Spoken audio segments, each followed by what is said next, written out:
Well, welcome back, everybody. Welcome back to Ribbon Candy Hooking. I don't even know what to say. It's been so long.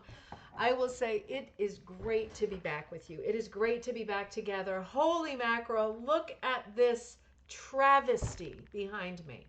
It is a garage door over here. Our old friend, you recognize the old friend right here? I put one of the paintings that was in our past one of our past fall vignettes right here. It is the beginning of things to come. One of the projects I'm working on here in my basket of wool. That's it. Sorry for the lackluster scene, but this room is not a small room, and this is where we're going to be most of the time with the fireplace behind me. We'll talk about all of this. Welcome to your new space. We will be here on a regular schedule again. I will tell you all about it, but the main thing is, whew, finally time to connect.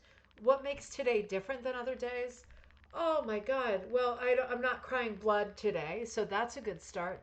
I was able to find the camera and the stand. Can't find the weight for the stand, but I found the stand. So we've got two components ready to go. It seems like we should get back in it to win it. So I'm going to say hello and visit with everybody for a while. I don't know how long we're going to go today. I want to catch up with you on so many things. I brought my notepad out because um, I'm sorry. Are you buying Halloween stuff yet too?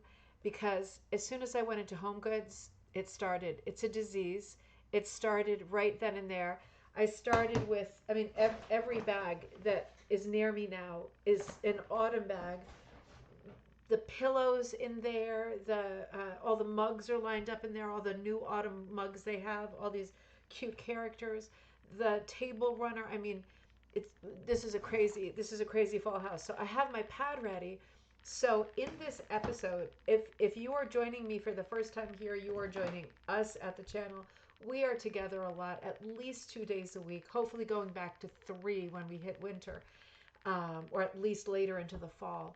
But we normally are here doing shows with pretty heavy content, sometimes looking at our own work, each other's work on gallery night episodes, sometimes looking at new periodicals that have arrived, like Rug Cooking Magazine, which has arrived, but I can't flipping find it. More on that in a minute. What I did find was a this. Let's see. I found him a gown, so we could look at that a little bit. Um, I think I need better lights in here too. We'll have to see. During the day, it'll be fine. I couldn't find my ring light, um, so sorry about the lighting and everything else. But the main thing is to reconnect after quite a long time. Um, so we look at books, we look at new publications, we talk about events, we talk about shows. Um, that reminds me, let me put a few things on my list that we can talk about here. We want to talk about magazines, we want to talk about shows, and we definitely want to talk about events and upcoming stuff.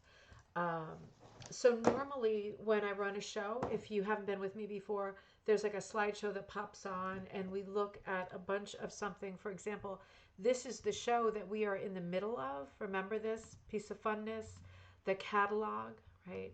And we haven't finished this slideshow yet, but guess what? Can't find the accompanying book. I will explain all of this. But so yeah, this is not a content show tonight, is what I'm saying. This is my disclaimer. Tonight is not a content show. It is still, I don't want to say any bad words. Let me see if I can think of the right kind of expression that doesn't have a terrible swear in the center of it. Um, this is a nutty fruitcake week for us still. And yeah, we can't find anything. I'm hemmed in by boxes. I feel like my life is like the Les Miserables set with just barricades of garbage and boxes all over the place, you know.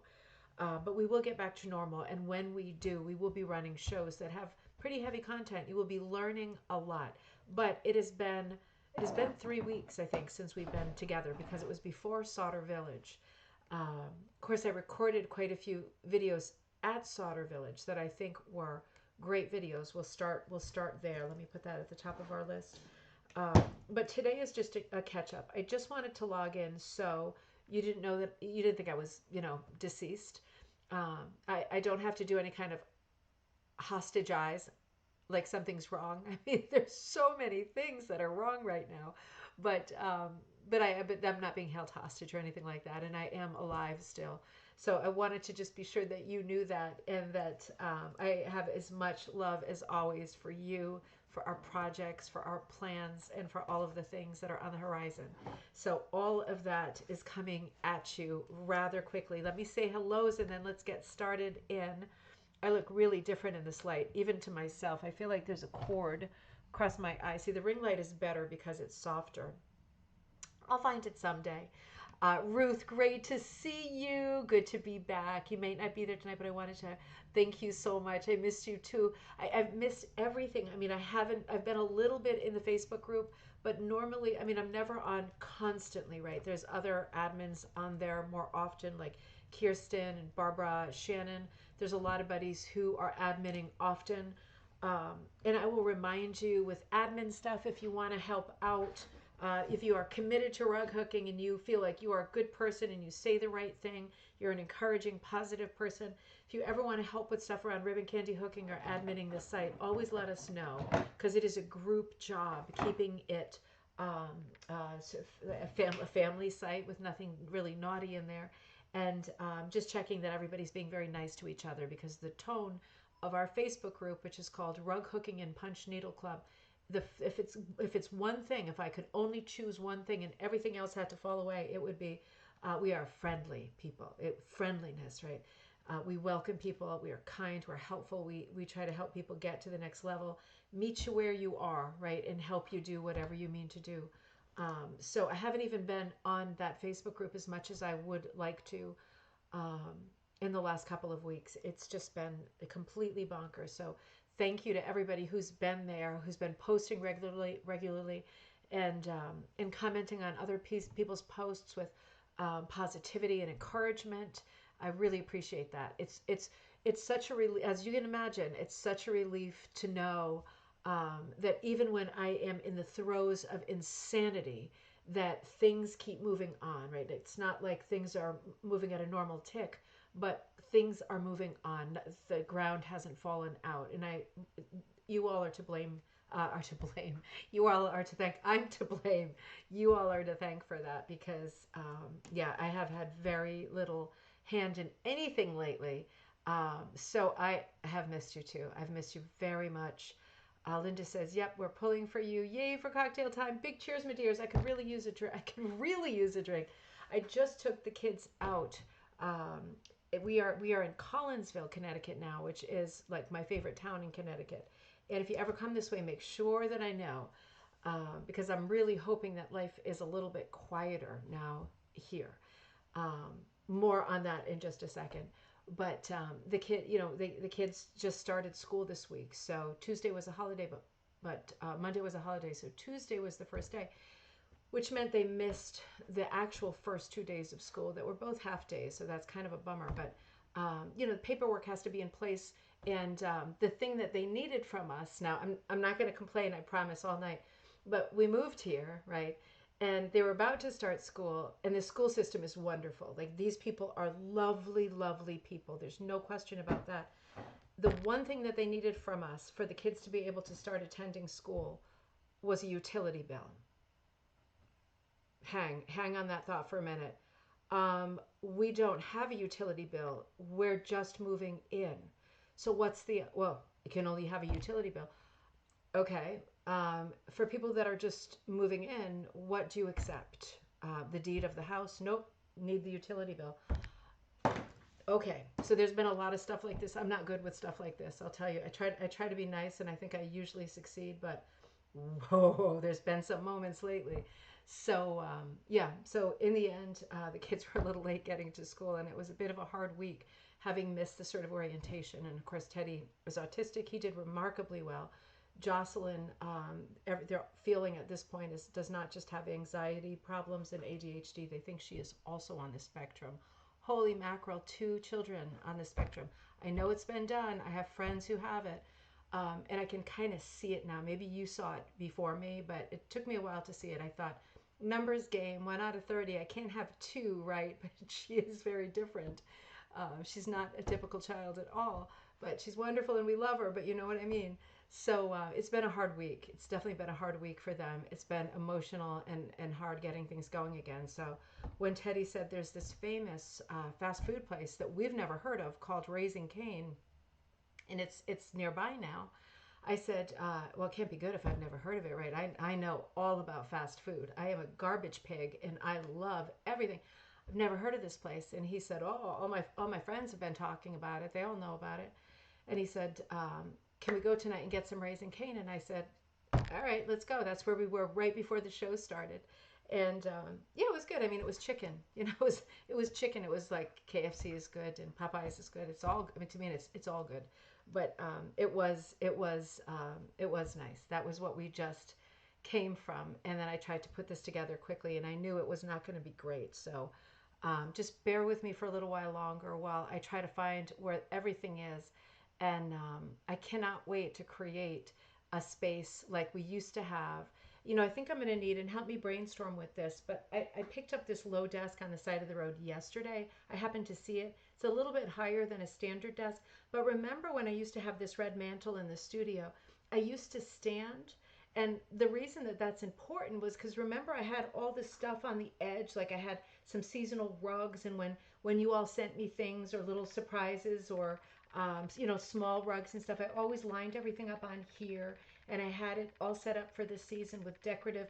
Remember the gourds? I'm going to find those damn gourds. They were hanging like this, and my little shiny bright tree at Christmas, also at Halloween. All of that was always on this mantle. But the only reason that you could see this great vignette right behind me was because I was standing. And I liked standing because I get very restless in chairs like this. I get very restless when we sit.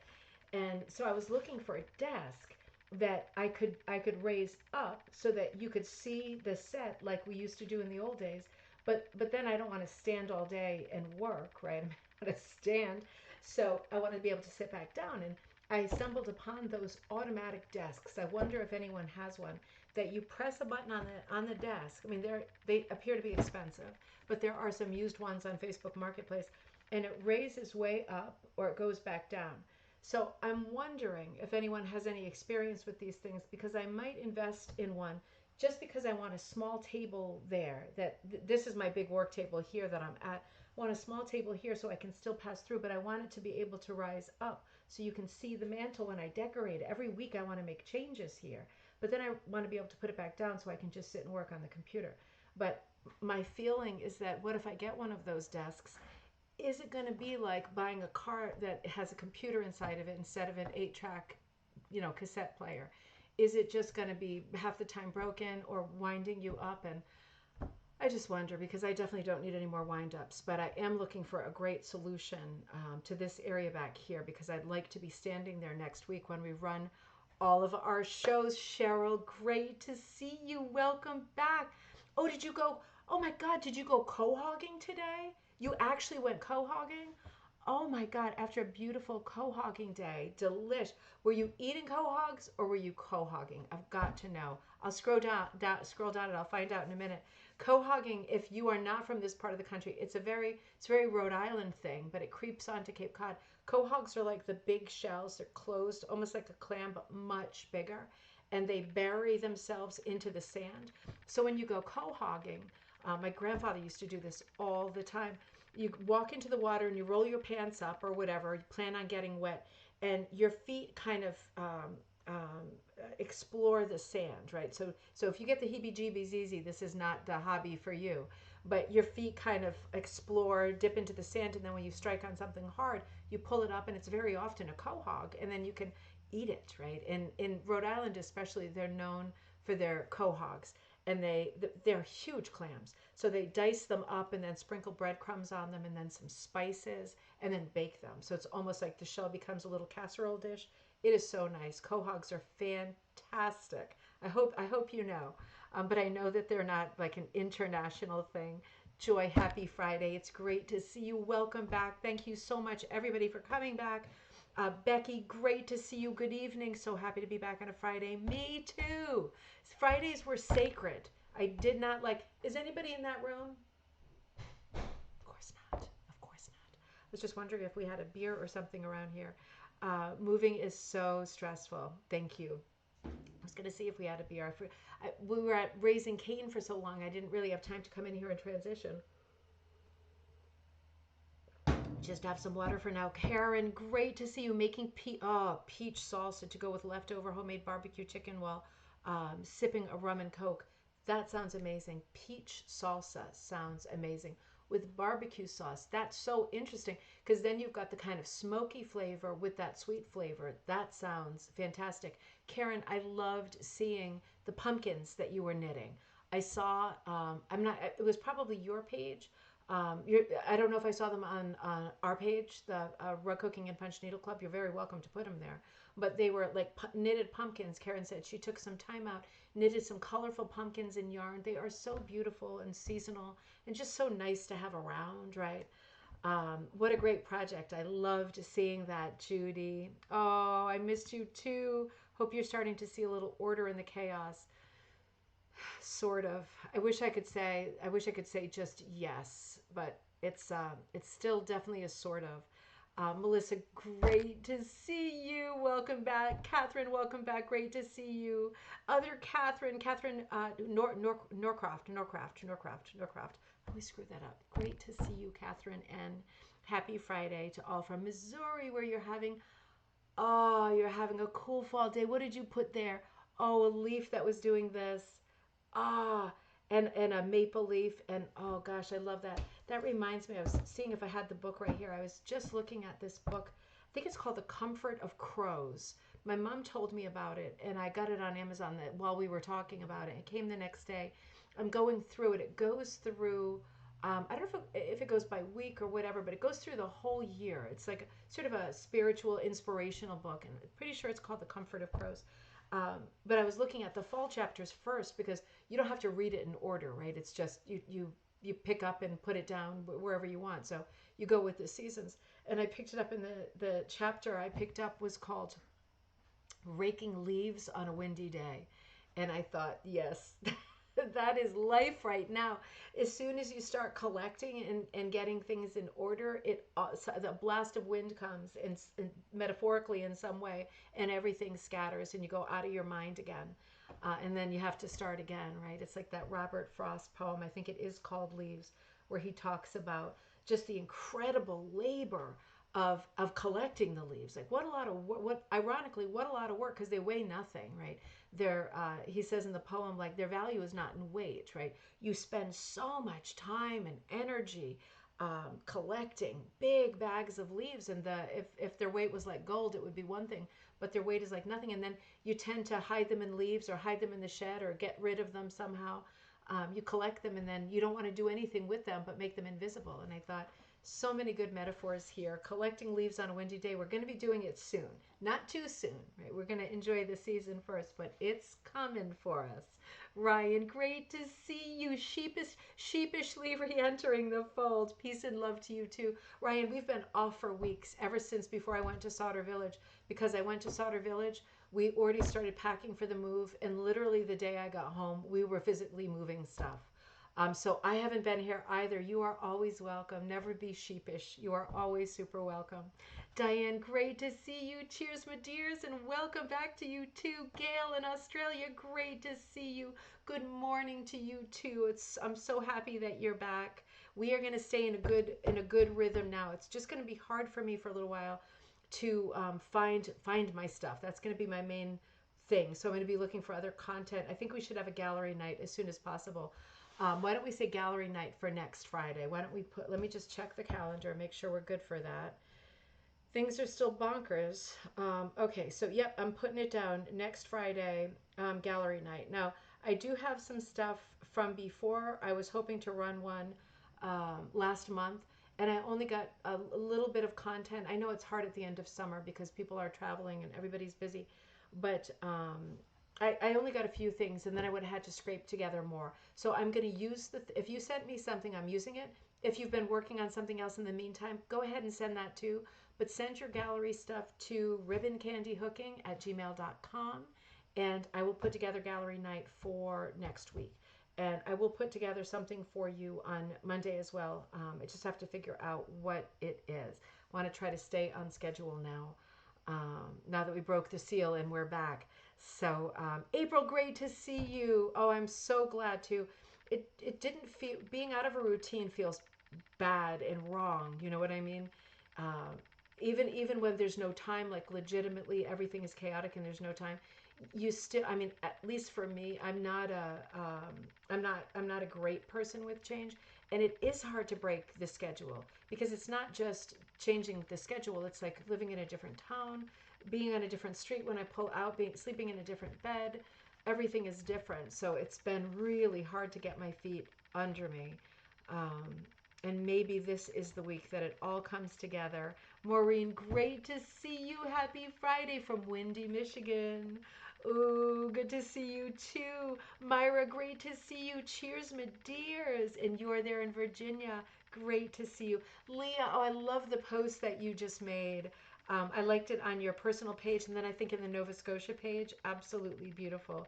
Great to see you. And yeah, we're gonna just rock right through. We're just not taking a break like this again, like ever, like never, because I will never move again. This is it. I would never do this again. I don't think. It was that bad, and you all warned me that it was bad and hard and all those things, and I thought I'm pretty organized. I got this. Whew, it's been beyond. So yeah, let's not. I'm not going to do this again. I'm not disappearing. I want to stay together and stay on it. There's so much news that it's ridiculous at this point. Joyce, great to see you. Thank you so much.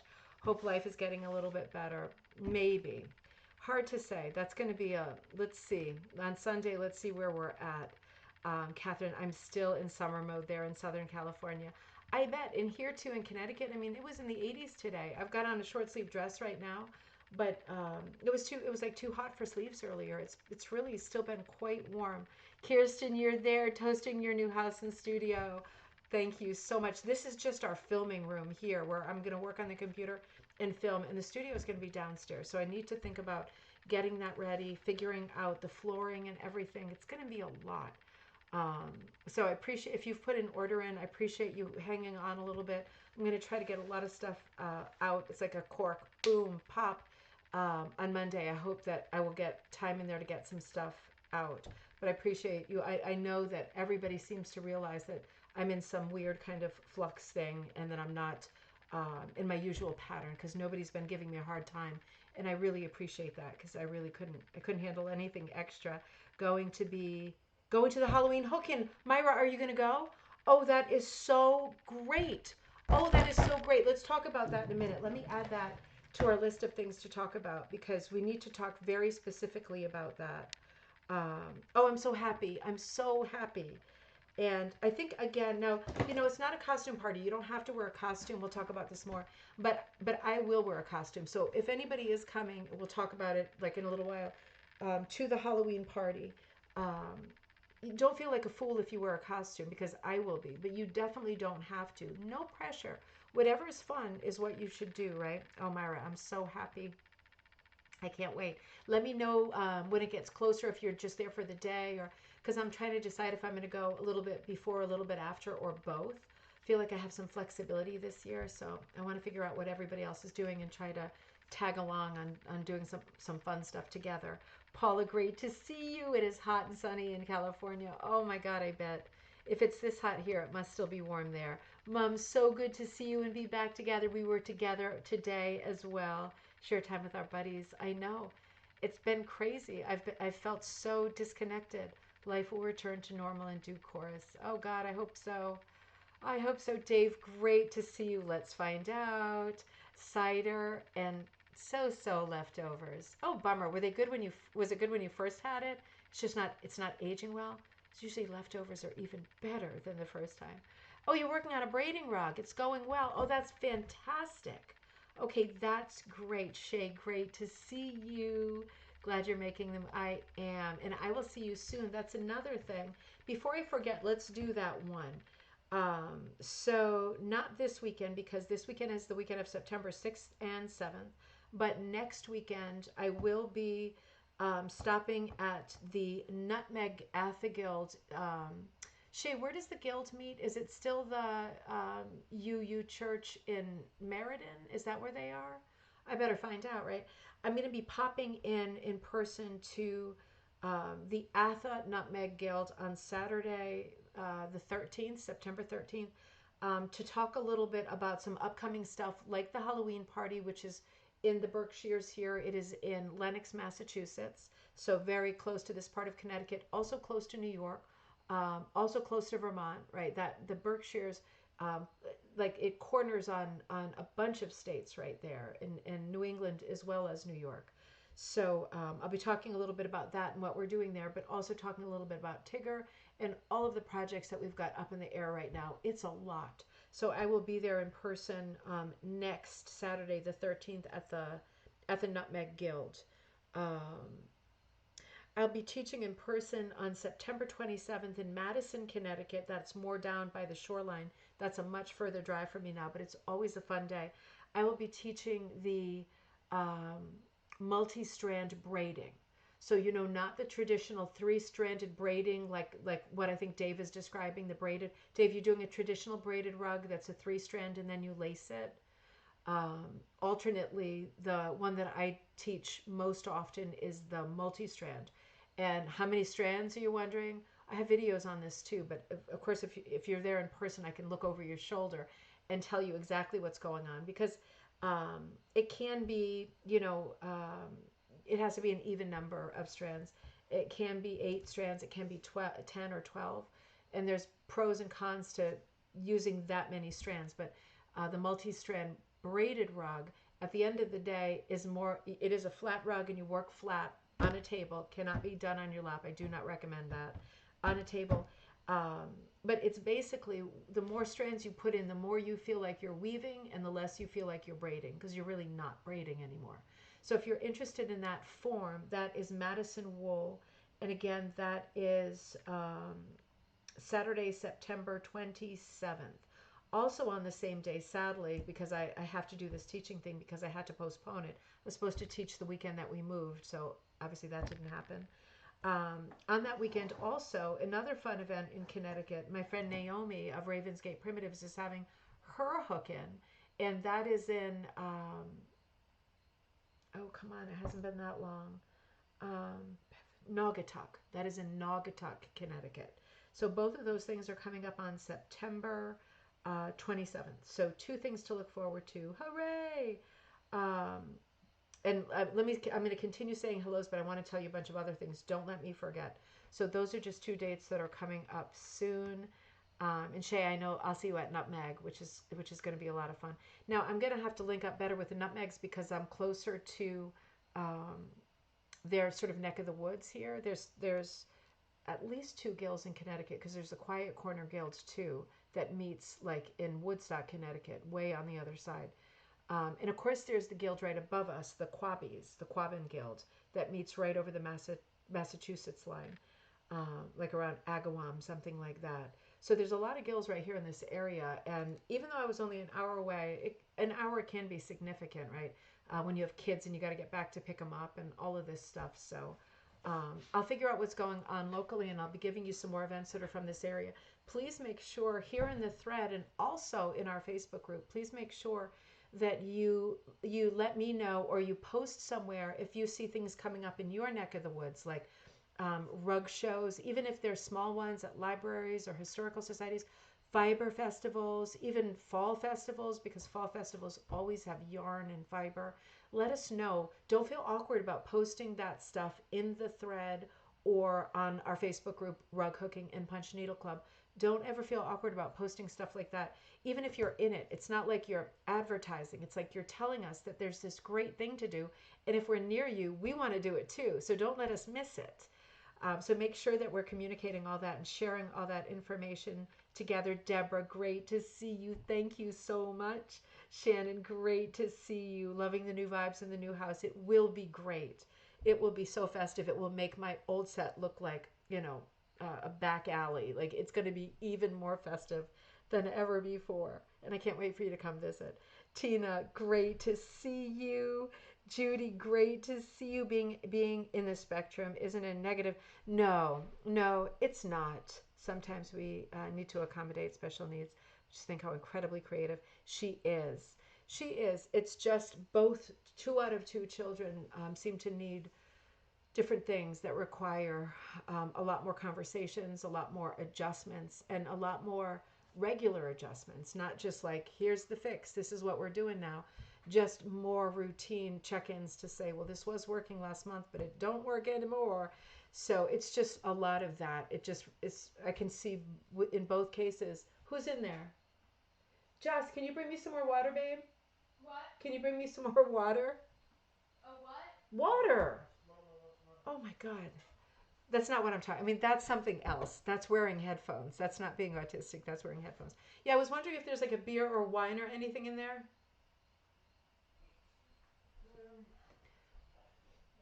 Anyway, no, it's not negative at all. It's just I knew something was up, and I think, yeah, I just think it's going to be a bit of an uphill before we level off again. But we did it before. We'll do it again, and it'll be great. She is a visionary. Oh, Karen, you missed the stuffed quahogs. Oh, I know it. They're so good when they're fresh. My mom says my dad and I went quahogging at least once a week when I was a child. My mom would stuff and bake them. So good. Clams too. They are so good.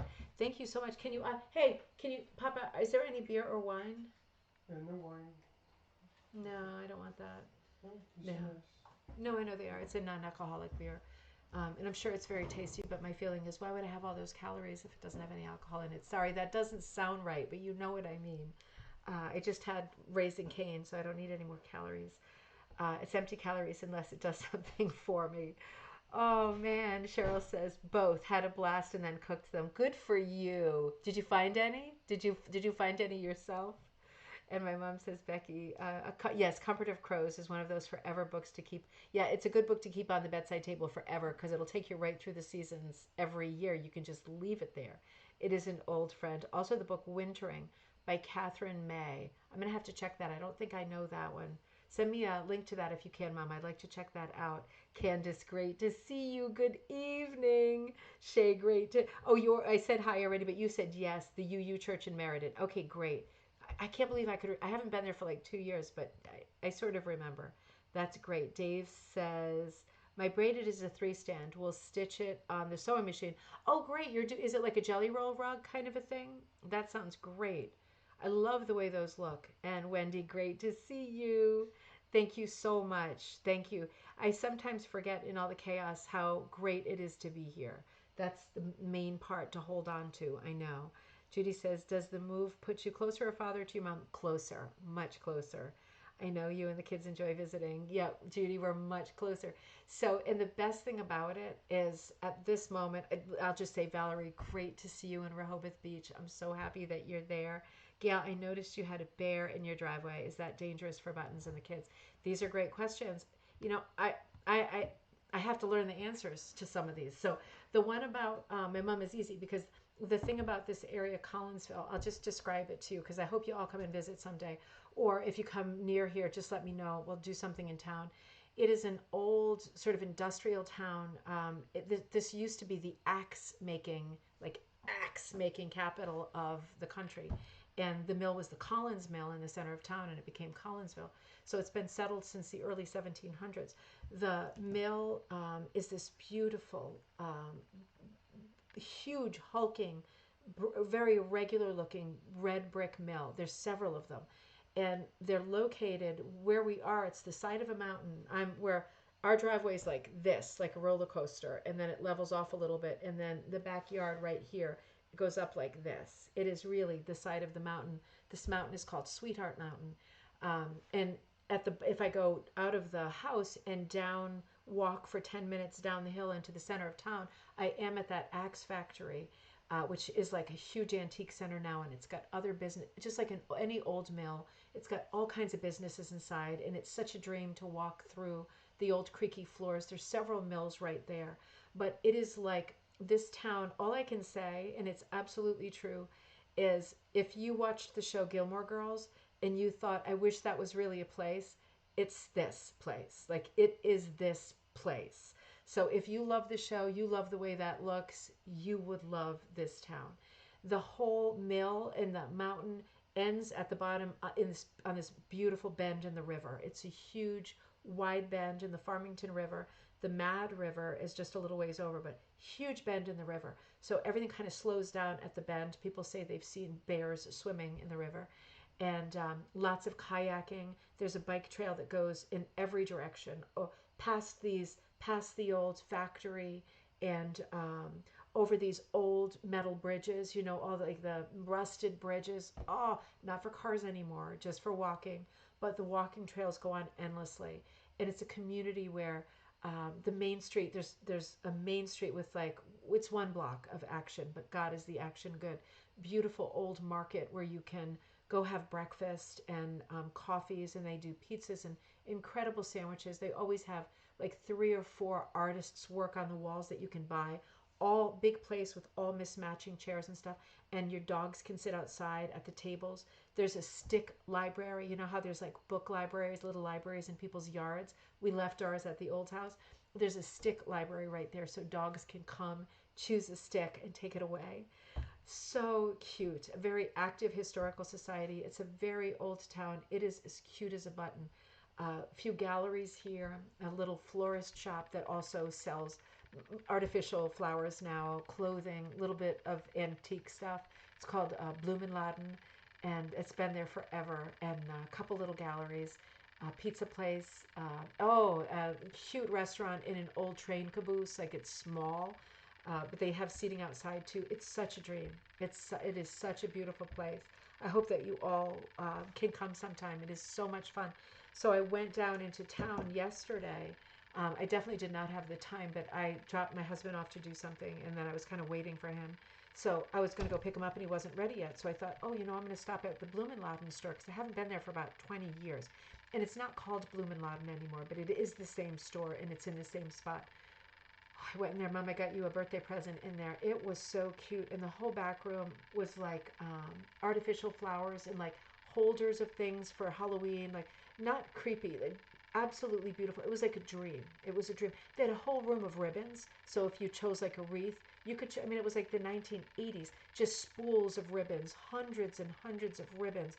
It's like a dream. All of these little rooms, it's just absolutely beautiful. And the thing about this area is it's not near anything, which is good and it's bad.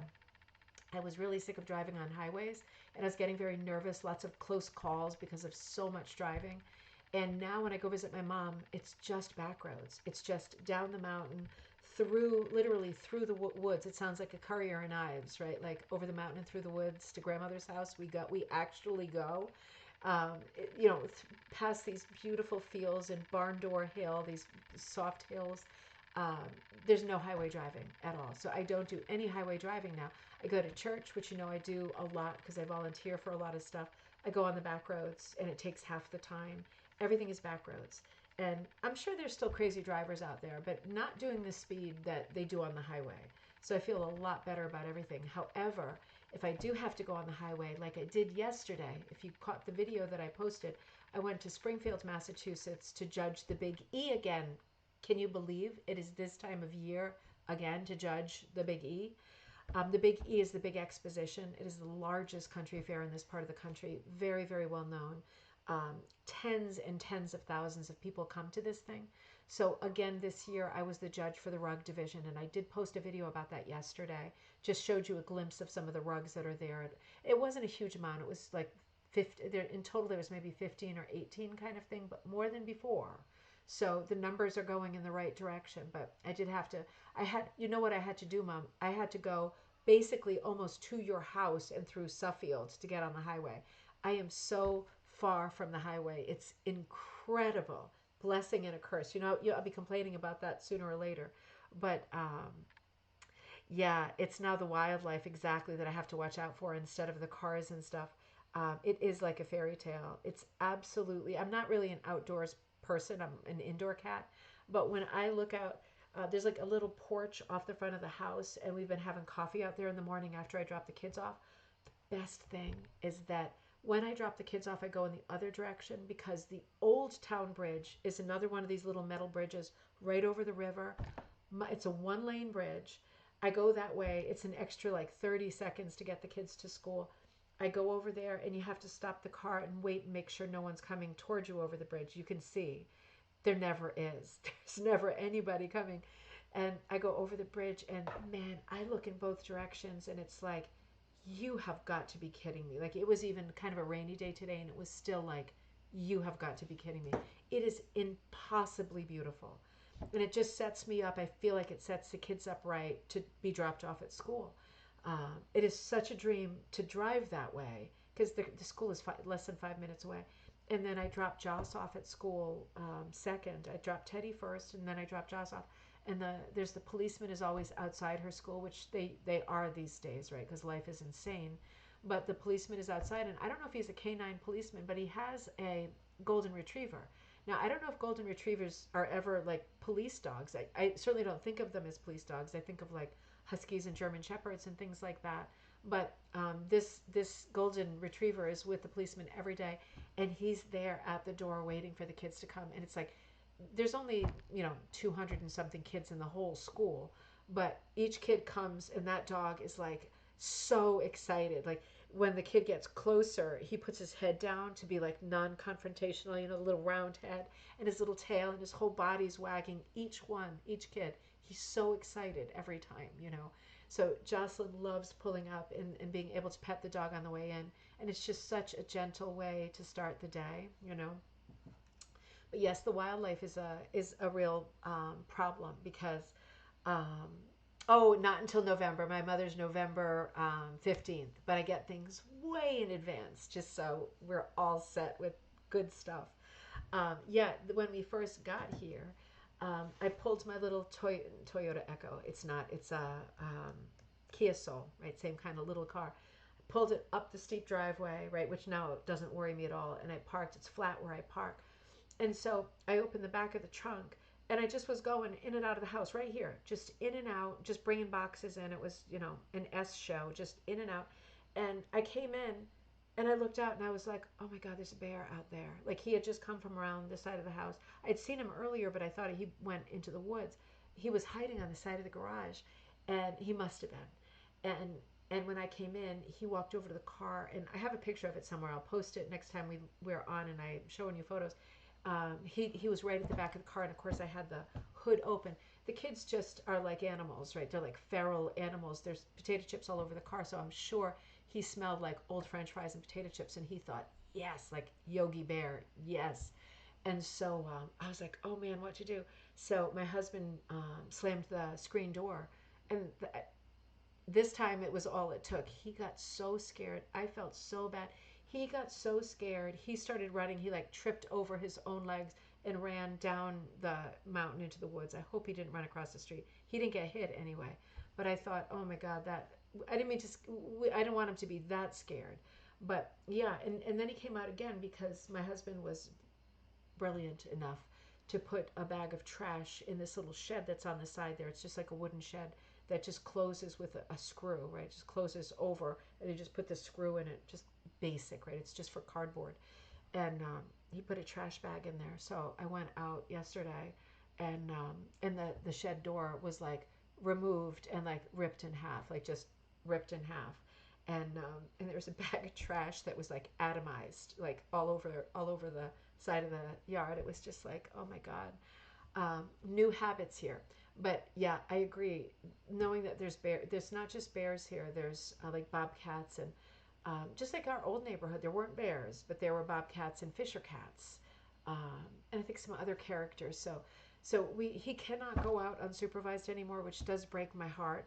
But I am looking to set up like a little run in the front so he can come out of the kids area. The kids have a downstairs area with full size windows. It's almost like a split, but it's not a split style house. It's more like a raised ranch, but the basement is almost finished and about to be finished. So he can come shooting out of that if the door is open and onto a run that's a long run along the fence. But I mean, I would stay out there with him, or I'm thinking, or I could maybe electrify the fence just so he could be out there more often because he does love to be outside.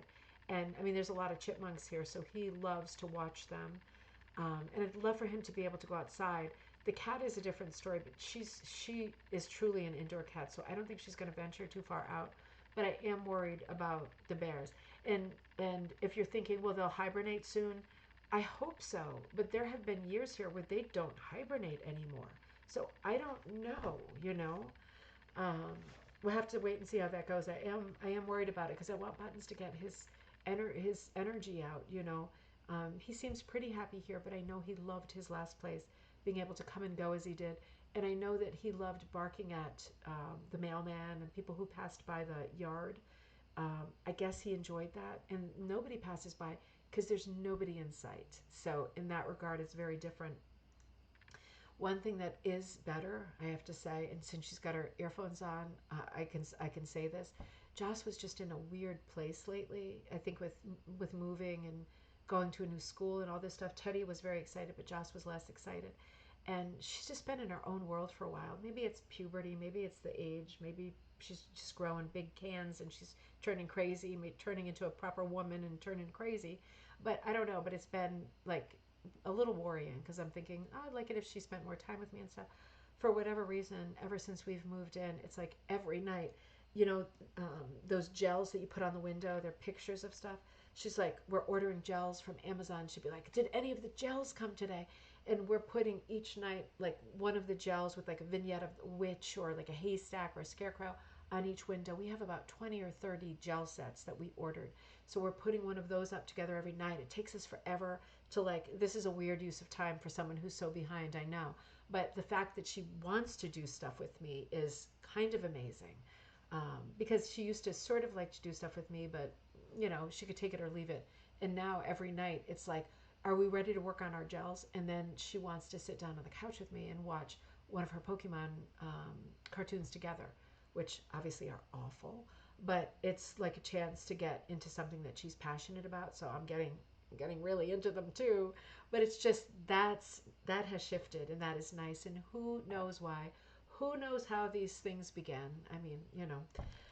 But yeah, I think we're looking at some good changes here. So um, I'll just conclude the story about the house, and yeah, I'd love to answer questions and things about it because it's been so long, and I've had my head down for so long, just existing like a robot, trying to get stuff unpacked. We are definitely not unpacked.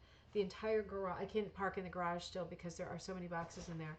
The main reason that I've been off for so long and it's been so hard to come back on and to locate my own stuff, the main reason is because we started off bad when we left. We left the house late. We missed. You know, I was in Sauter and the week before. I was driving in the opposite direction to Ohio, right? And my husband and the kids are trying to pack their stuff. I packed some of my stuff. We completely, maybe you can relate to this, misjudged how much more stuff there was left to pack. You know how when you go into a room when you're packing and you're like, you put this away and you go like this, to your stuff, and you're like, all right, in the box, and then you think, well, I started in on that room. I started that. That's pretty good, right? At least I started it. Every room of the house, I started each room and I thought, well, I got this under control. I've done like little bits and pieces all over. There can't be much left. Oh my God, when I got back from Sauter Village, we had so much, so we had to pay rent the day after the closing because we weren't gone. So that's bad. Like, that's bad. And then we had to pay someone a fortune to get all of the stuff off the lawn because the town never came to collect it. And I was in such a tailspin that we rented the biggest U-Haul unit, and I rented a box truck, and I was going back and forth using their dumpster and putting stuff into storage at U-Haul. It was a nightmare. And then we got out late, and we had packed two of those pods. Now listen up if you're going to move. The pod thing was great. We had sort of we had one pod that was dropped off, the largest size. We had like a week to we chose a week to pack it. We packed it like Tetris style. It was great having the leisure to do that. They took it away. They dropped another pod off in our driveway, stored the other one, and then they were supposed to take both pods and drop them off on last Monday morning. They couldn't drop the pods off because there's low hanging wires here at the house. So, my advice to you, if you're thinking about doing the pods, is make sure that you are sure they can drop your pods off if this is how you choose to move, because this is how most people move now, at least in this area. Nightmare. We got charged fully for the pods. They didn't charge us for dropping them off. Oh, thanks for the savings of a couple $100s after like so many thousands of dollars, right? They basically they were using the pods as storage, right? I could have used a U-Haul unit for $189 a month, right? Instead of two pods for thousands and thousands of dollars. So they couldn't deliver the pods to us. And so we had to wait like 4 or 5 more days. I had the same clothing on. I was turning my underpants inside out and putting panty liners on. Too much information because I was busy. I couldn't be washing stuff. I couldn't find my clothes. I didn't have anything because everything was in the damn pods and they couldn't drop them off. And we scrambled to find another mover, to pay another mover, and my mom did that for us as a gift. Thank you so much. But we had to find another mover. So we found this kid who's got a really good reputation locally, and he said, I can do it tomorrow. But then I'm like busy for a couple weeks. So we were like, tomorrow it is. So we called the pod company, and guess what? They were like, yeah, no, you can't have your stuff tomorrow because we need like 3 to 4 days notice. And we're charging you for storage every day while we have your pods, and we won't let you have your stuff back. Uh-oh. Guess who got on the phone for that one? I've been pretty good lately, but that was like, oh. I got on the phone and lost my mind. And we got the pods the next day. But it was very trying. This kid moved us, so we had two movers. He came, and that was 4 or 5 days after we were supposed to move. And in the meantime, I was renting a box truck and going back and forth to Hamden to the U-Haul unit to get the stuff that's still there. There is still a ton of stuff in the U-Haul unit. So tomorrow, I have to wake up at the crack of dawn to make the most out of that truck rental. And I'm going to rent another damn box truck, which is way out of my comfort zone to drive it. It's not the worst thing in the world, but it's not how I want to spend another Saturday renting a vehicle. And I'm going to have to go back and forth to the storage unit all day because a lot of my studio stuff is in that storage unit. And there's a ton of boxes in the garage. If you saw the video, there's a ton of boxes in the basement. The whole house is all Les Mis, right, with all our clothing. I've got the kids' stuff in bags like this from TJ Maxx. Like, here's your underpants, here's your socks, because our dressers haven't arrived yet, new ones that we ordered. I mean, it's just like bonkers. So the thing is, I was spending a lot of time looking for things to do orders and then realizing, I bet it's in the storage unit. I am chasing my tail looking for stuff that's probably not in this part of Connecticut. It's probably in Hamden.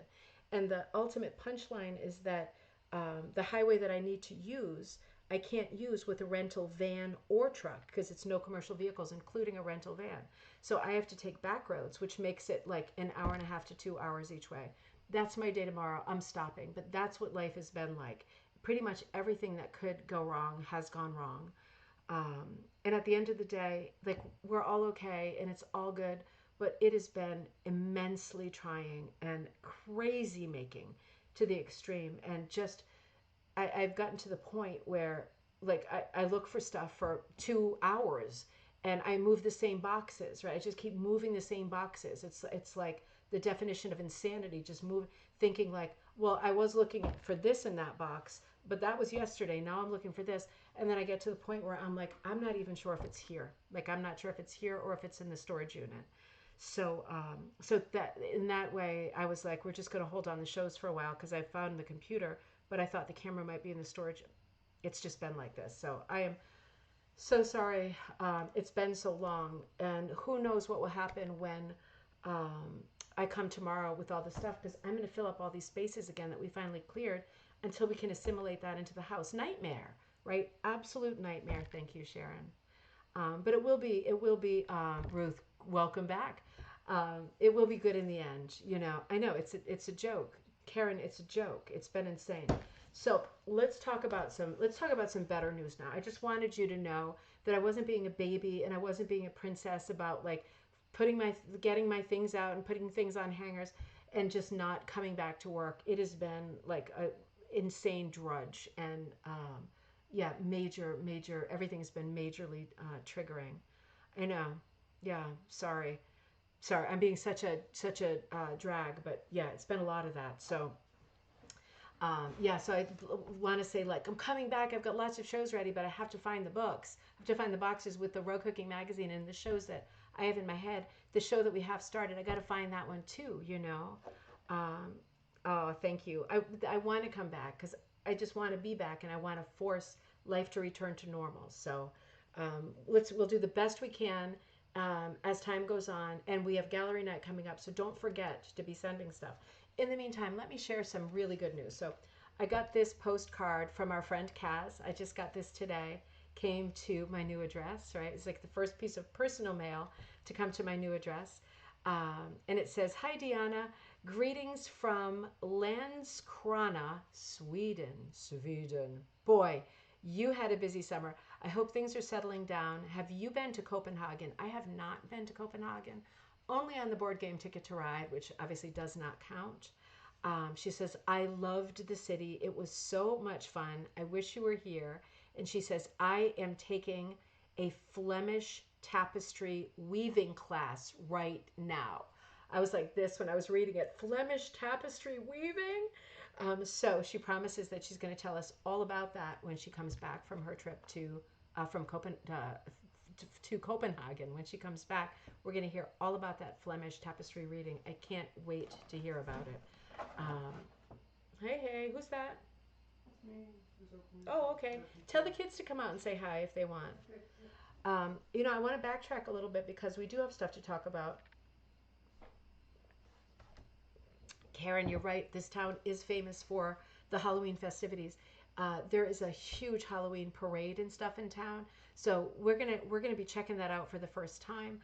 I mean, our house is like up here, on the mountain, and then the steep driveway. But down at the bottom, there's another place that kind of levels out. It's not at the street level; it's still higher up. It's like a nice little flat area where I might end up creating part of it. It's a big space, but part of it for winter, so I don't have to drive up and down. I maybe create a parking space, but I think that is the very place for me to display my 200 plus plastic pumpkins for Halloween. Guess who it is? It's Jossie girl. Hey, baby skins. Hi.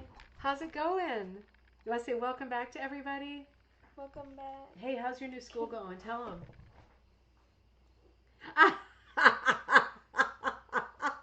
It's going okay, isn't it? Yeah. It's better than you thought, right? Is it better than you thought? Sure. We're gonna watch some Pokemon later? Yeah. Awesome. Your buddies are saying hey to you. Hi. Oh, that sweet person. Aw. She likes it more. She likes it more than that. She's too cute. Oh boy. I'll give her all your hellos. Hopefully Teddy comes soon, man. He's electric. He is electric. He's loving this. He's the one who wanted to move to a mountain. I don't know how this happened, but he wanted to live in the, oh, so sweet. He wanted to live in the mountains, and we are living in the mountains. It is the weirdest thing because there's neighbors, but they cannot see us, and we cannot see them. The good thing is there's like a band every Saturday night in town going right into the cold weather. And even though we're lifted up a bit, we're still only 10 minutes walk into town. So we can hear the band playing like from the house. If you go out onto the porch, you can hear the band playing. It's like you get the best of it, but you don't have to park the car down there because it's always full and there's no parking. It's going to be really fun to explore the town and all the things that are going on there. Let's talk about the Halloween party while I'm talking about local stuff because I'm closer to the Berkshires now. So for those of you who have already gotten tickets for the Halloween party, I know a lot of people have booked. I got a message today that there's another guild, like a bunch of people from the guild want to come. So there is room. I told you a little bit about the place before. It is called the First Church, where we're going to have the event this year in Lenox. It's right on the main street. Cute. Oh my God, this is another adorable town. Lenox is a little bit bigger, different configuration than Stockbridge. If you went last year, we had it at the Red Lion last year. It's just very, very expensive, and it was a bit tight. So this year we're doing it at the First Church, which is right on Main Street in Lenox. And the Halloween party is Friday, October. Now Halloween is on a Friday, so let's see, 24th. So it'll be, I think I said 11 to 4. And I will bring food and stuff. So downstairs there's like a fellowship hall where there'll be tons of seating, tables, all this stuff, and there's a full kitchen. So I'll figure out what we're doing for food. It is going to depend on how many people come because then I know how much money I have to play with. I'm not looking to make a profit. I just want to put out nice food for us and pay for the rental and not be in the hole like I was last year, but that was my fault. So we have fellowship hall downstairs and upstairs. And we can go outside if we want to. There's tables we can put outside, and that is the village green. So cute, kind of in the side yard. If it's a beautiful fall day, we can be out there too. And upstairs, and there's bathrooms downstairs and upstairs. One little set of stairs, handrails, easy. Or you can go out and walk around, and there's like a paved curving path. um, is a beautiful room with a labyrinth painted on the floor. And I rented that room as well for vendors and for a few more people to sit, and a larger rug show than we had before. So I'm going to put up at least twice as many screens, if not three times more screens than before. And I'm saying to people, if you're coming, bring a rug and put it up there. So it's not just going to be like my rugs. Last year, the party revolved around the haunted rug. Next year, it might revolve more around the Mystic Carpet, because the Mystic Carpet will come out in 2026. But this year, we can kind of put a mix of stuff. Bring your fall rugs and your Halloween rugs, and let's put them up. So the vendors will be up there too. I will be there actually vending, and I've got some different stuff than you've seen before, and I'm super excited about that. So I'll be vending, and so will Haley from Loop by Loop, and Naomi from Ravensgate Primitives, and Kirsten, maybe. Don't want to pressure you, but maybe. So it'll be fun. It's very sort of mixed, different booths. And it's going to be a lot of booths for the amount of people there. Probably between 50 and 70 people there. That's what it looks like. And if it gets a little bit larger, I'll have to make a good decision so we're not crowded. So really looking forward to that. So the thing about the Halloween party, if you're not able to make it, try to move the earth to make it. It really is going to be so fun. It's going to be so fun. And like I say, I'm going to either stay a little bit before, a little after. Last year, if you were there, if you remember, a lot of us went to an event at this historic Gilded Age house called Naumkeag, Naumkeag.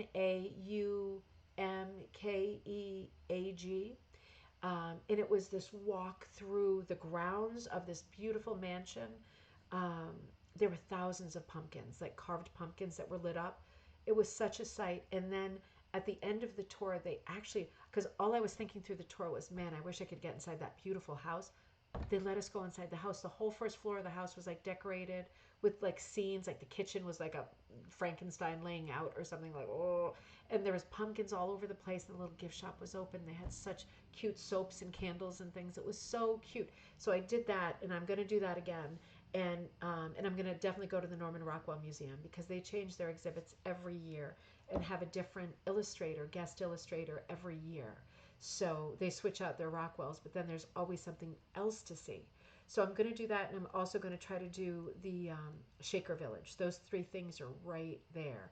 So let me know as time goes on. I'm going to send an email probably in a week or two to people who've booked tickets so far to say, reminder, here's some other stuff to do, and reminder, bring a rug, right? We'll put as many as we can up on the display, and if you have others, we can show them like this. If there's like a ton of rugs up and we run out of room, but bring your fall rugs to show. Other people want to see them, you know. So I just heard a crazy noise. Sorry, I've never sat in this room before. Thinking, is that the sound of a bear? But I don't see anything at the windows. I think I'm good.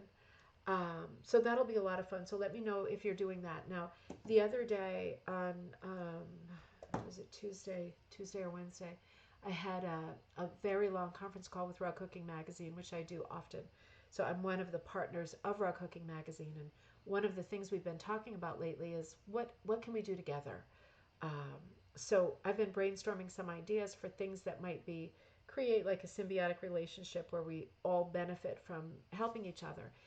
Because of course, Rug Hooking Magazine has a different base than Ribbon Candy Hooking. So a couple of the things that are coming up, because I feel like I've given quite a few ideas, and it was kind of like, well, what have you done for me lately? Like, not to be a jerk, but we have to make sure that there is some give and take, right?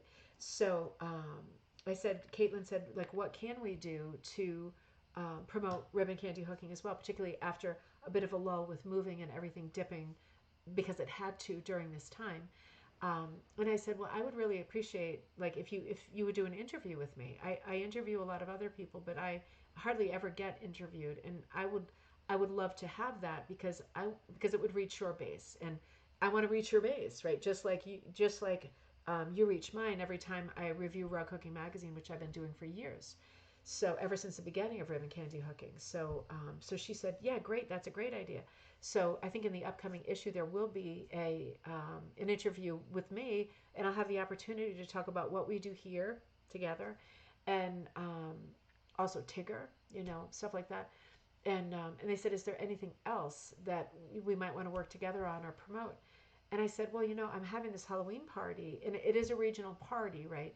But a lot of people come and a lot of people fly in for it. So, and it will be an annual party. That's the thing about it. So I come hell or high water, I'm going to do this Halloween party every year, and I hope it'll be in the same place because I hope we're going to love that place. Super, quaint old church, and right in the center of town, where you're gonna fall in love with this town. It's like the Collinsville of Massachusetts. It's absolutely beautiful, sleepy little village. Lots and lots of shops and cute places to eat, but tiny, tiny and walkable, and all free. Tons of parking and all free parking, no paid parking. So nice, right? So I said, I'm having this little Halloween party, and they said, are you going to do any kind of live element to it? And I said, yeah, I definitely will this year, right? Like last year, everything was stressy and whatever, but this year I will do some of it live. I want to take the cameras around and visit with people, and I'll be talking a little bit, maybe doing some games for a little while at the podium, and we'll do that part live so everybody can enjoy that. And they said, well, if you're gonna do some live stuff, do you want us to advertise it so people from Rug Hooking Magazine, like who don't necessarily follow ribbon candy hooking, they can tune in too, and vicariously have fun at the Halloween party? And I said, yes, let's do it, and let's do one better. Why don't we do something where I give a free pattern to Rug Hooking Magazine and Ribbon Candy Hooking and Tigger, right? I give a free pattern from Ribbon Candy Hooking, and people can download it. And on the day of the Halloween party, people who are going to the party can also download it. People who can't make it to the party, everybody can download it. But I'm hoping that some people will come to the party, be working on that piece. People at home can download it from Rug Hooking Magazine, be working on that piece, log on through Rug Hooking and Ribbon Candy, all of our stuff, right? And be watching a live stream and see other people working. Not everybody's going to work on the free pattern, obviously, but maybe some people will. And you know how much fun it is when you see other people working on the same pattern that you're working on. It gives you like so many great ideas. So I thought that's great. So we're going to do those two things together, and I think that'll make. I think it'll create a lot of buzz around the Halloween party, which I'm hoping for. But it's probably going to also sell some seats pretty fast, and it is finite because the place is adorable, but I can't have it be busting at the seams. So if you're with me, if you're already with me and you're here and you're thinking I'm going to go, but I haven't gotten the tickets yet, make sure you get the tickets fairly soon, because within a week, I think Rug Hooking Magazine is going to advertise that we're having this party, and there will be a live component streaming from the party. And if people are local, they might go, oh, I could drive over there. I'm going to do that instead. So just be thinking about that. I never want to pressure you, but I just want you to know where it's at so you're not disappointed. So that's coming up. Now let's talk about, and if you have any other ideas, because Rug Hooking Magazine is always saying to me, let's brainstorm some ideas. What could we do together that people would love to see? And I said to them, and build this idea with me if you think it's a good idea. I said to them, and I'm going to push for this, and I know it's going to cost money, so it might never happen. But I said, why don't you have an author's party? Like, for whether it's like, I mean, I did a book for them, like 2 years ago. They don't have tons of books coming out every year, but I said, why don't you plan a party and have a bunch of authors who've written for you behind be at the party? So it'll be a big hook in and a rug show. People can see some of the rugs in the books that the authors are going to be there to speak, and bring rugs with them to show at a party, and it's a hook in. And maybe there's some vendors there. It would just be a nice author party so people could come and meet the authors, get their books signed, learn about books that they missed, right? It would just be a really fun event. So I keep saying to them, what do you think about that? What do you think about that idea? Because I'll tell you what, there's a bunch of people working on books right now for Ribbon Candy Hooking Bookshelf. And as soon as I start publishing other people's books, it's going to be soon. It's going to be 2006 or 2007. As soon as we start seeing other books come out from other people under the Ribbon Candy Hooking Library Press, you know I'm going to make an author's party up so we can celebrate other authors, right? And yeah, and have something with displays and just getting together and hearing authors talk in detail about their book, right? You can be sure that I'm going to be doing that like every year if there's enough books coming out with Ribbon Candy Hooking. I said to them, you should really be doing this too. You're a much bigger fish. It'd be great to see something like this because people like to get together. At the end of the day, what else is there? I mean, if you can't make it, we get together this way, and this is great, and and it'll have to do, but it's also great, and it's cozy, and we love it. But you know, when you get the chance to get together, you want to get together. If you can, and it's at all viable, you try, right? So try to, like try to create as many situations as possible where we could all see each other. It's just, why not? Judy says a 10-minute walk down the mountain, but I bet it feels farther. I haven't done it yet, Judy, but I'll tell you, I hate to admit it, but I went down the driveway today to check the mail. I hadn't done that yet either. Oh my God. Like, oh my God. Like, I guess I'm out of shape and I've been complaining about that, so I might as well fix it. But even coming up the driveway, like, I felt like, I was huffing and puffing like Huckleberry Hound. I mean, I was like, by the time I got to the top, I had to take a break. It's ridiculous how steep this is. Coming up from the mountain, shame will push me up, right? Because cars will be passing, and I won't be able to crawl on my hands and knees and cry. So I'm going to have to walk and act like I'm, an athlete of some sort. So shame will propel me up the mountain. But yeah, I'm going to try it. One of these days, I'm going to go down there. I'm going to try not to call an Uber. I'm going to get a coffee at LaSalle Market. I'm going to try to walk back up. We'll see what happens. Veronica, great to see you. Thank you so much. Oh, it'll be there for you. You are at work. Happy Friday. Welcome home.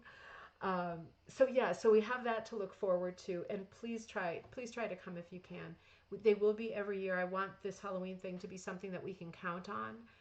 Even if you're not a huge Halloween person, just, we're not going to thrust anything down your throat that makes you uncomfortable.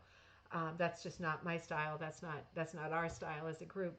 But it's just fun to get together and hook and look at other people's work and to visit beautiful town in its best season, which for the Berkshires, it is the ultimate fall location in my mind.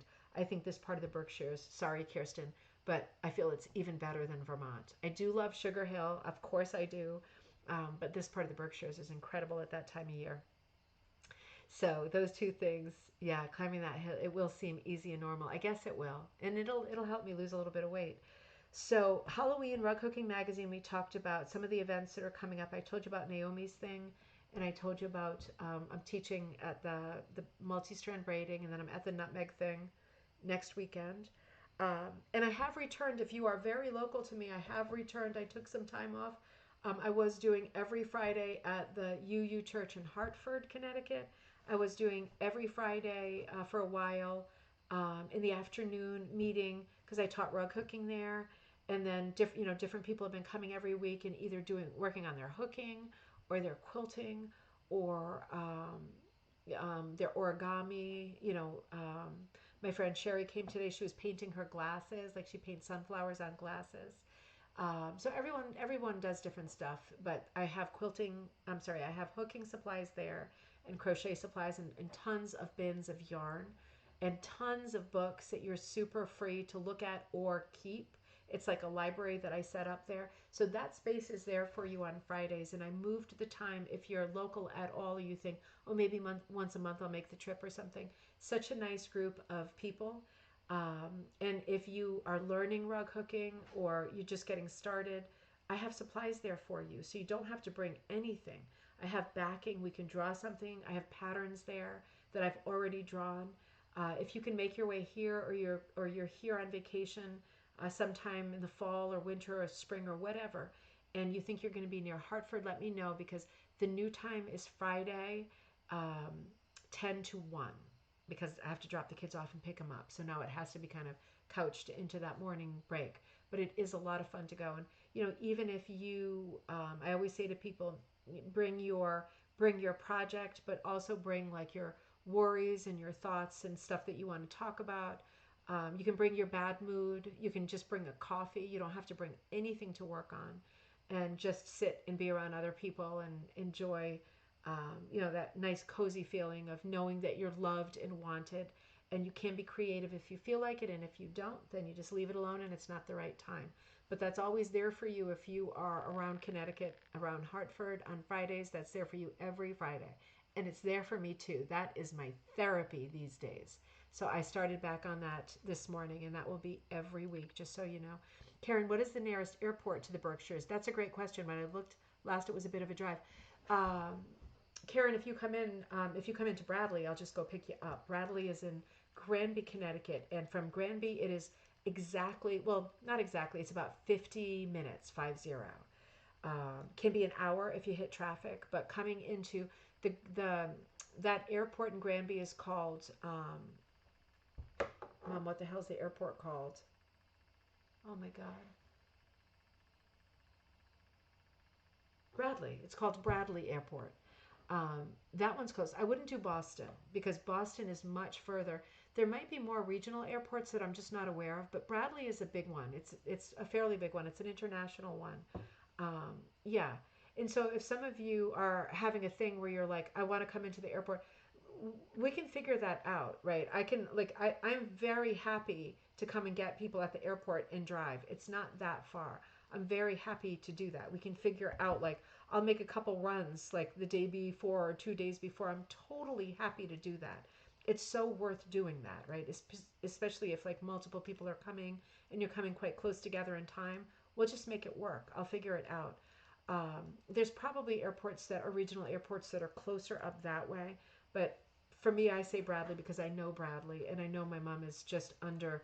It's about 10 minutes to her, so she's an hour, so it's just under an hour. It's about 50 minutes to Lenox, so not too far. But yeah, let me know if I can help with any of the logistical stuff. I never mind. I'm always happy to help with airport stuff. Right when my friends come and go from airports, doesn't matter what's going on. It's a priority to help out. Right, I'm always happy to do that. No problem. But yeah, I wouldn't do Boston. I wouldn't do Boston. It's just, I love Boston, but it's going to be a good 2.5 hours and more if there's traffic. And as much as I love Boston, there's always traffic. Myra, the best place to stay, and well, there's lots of bed and the question is about where to stay in that area. There's 4 kinds of places where you could stay. One of them is like the Airbnbs. I know nothing about that because I never do Airbnbs, but they exist. A lot of people like them. There's going to be lots. The other category is like the old hotels because this is like a Gilded Age area, right? So all of these beautiful old mansions have been converted to hotels. There's lots of those, and they have spas. And every time I go up that way, I see like Alec Baldwin, and he's staying at one. Like I've seen him several times. There's always celebrities like stay. They're expensive, is my point. They're expensive. So there's that kind of level of thing, and that includes the Red Lion, which is one town over in Stockbridge. If you're thinking like, I have a little money that I'm not going to cry myself to sleep if I spend it. I'd love to stay in a historic old inn or a historic old house. It's a once in a lifetime kind of thing. I'm doing it. Then you want to be looking at the Red Lion or one of the hotels, like the house hotels, the historic houses. There's lots of them between Stockbridge, Lee, and Lenox, right? That's like the holy trinity of towns.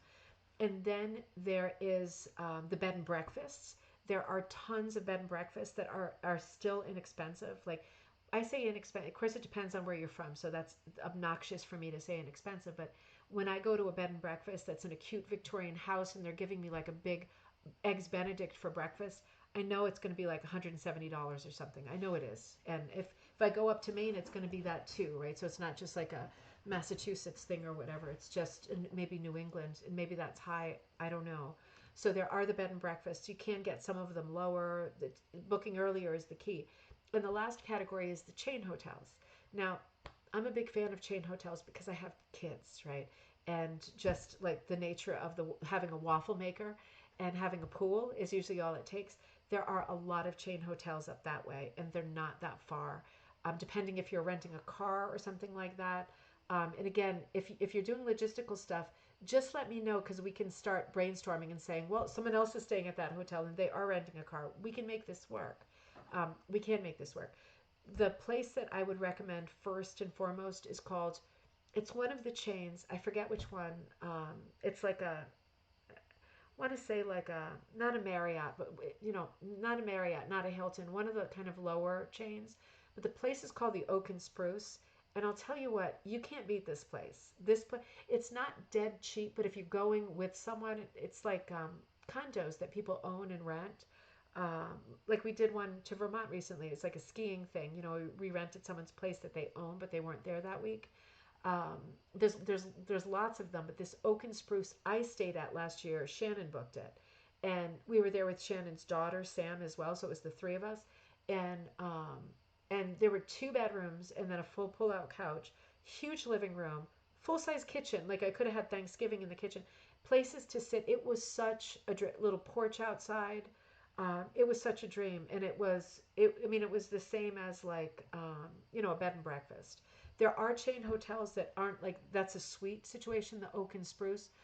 The good thing about the oak and spruce is if people, I think I'll probably end up staying there too. I haven't booked it yet myself. I've been spending a lot of money lately, so I've been holding on it, but I need to book it.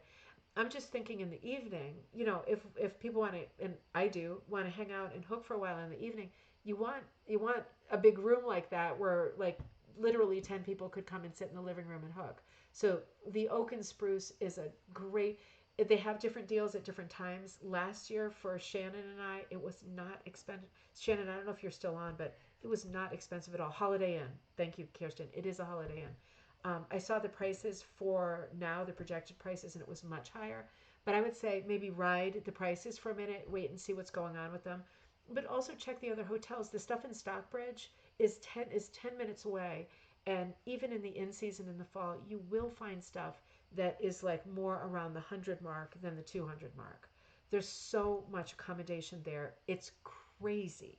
So let me know if you're struggling to find anything, but I'm going to go for the oak and spruce. I'm kind of waiting to see if the price drops a little bit, but otherwise I'm probably going to book at one of the chain hotels just to save money.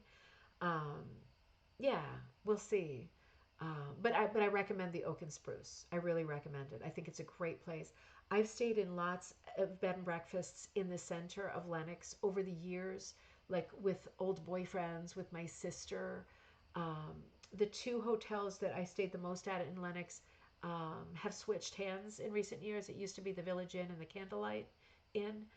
They're both different hotels now, so I can't really comment on them, but I would have a look around town, see if anything's walking distance first, because the B&Bs in town should all be walking distance. And if they're reasonable at all, they usually give you a great breakfast, and then you're just cruising around on your feet, finding so much stuff to do. But I would say, yeah, try the Holiday Inn Oak and Spruce first because it's a deal and it is so lovely. It is so, so lovely. Oak and Spruce sounds good. I'm driving up and staying a couple days. Excellent. So we'll coordinate before then and see if anybody wants to get together to do some other stuff together. And I'm going to keep my eye on other stuff that's happening. It's the wrong weekend for the Fiber Festival because I pushed it back a week this year because I wanted it to be a little bit closer to Halloween.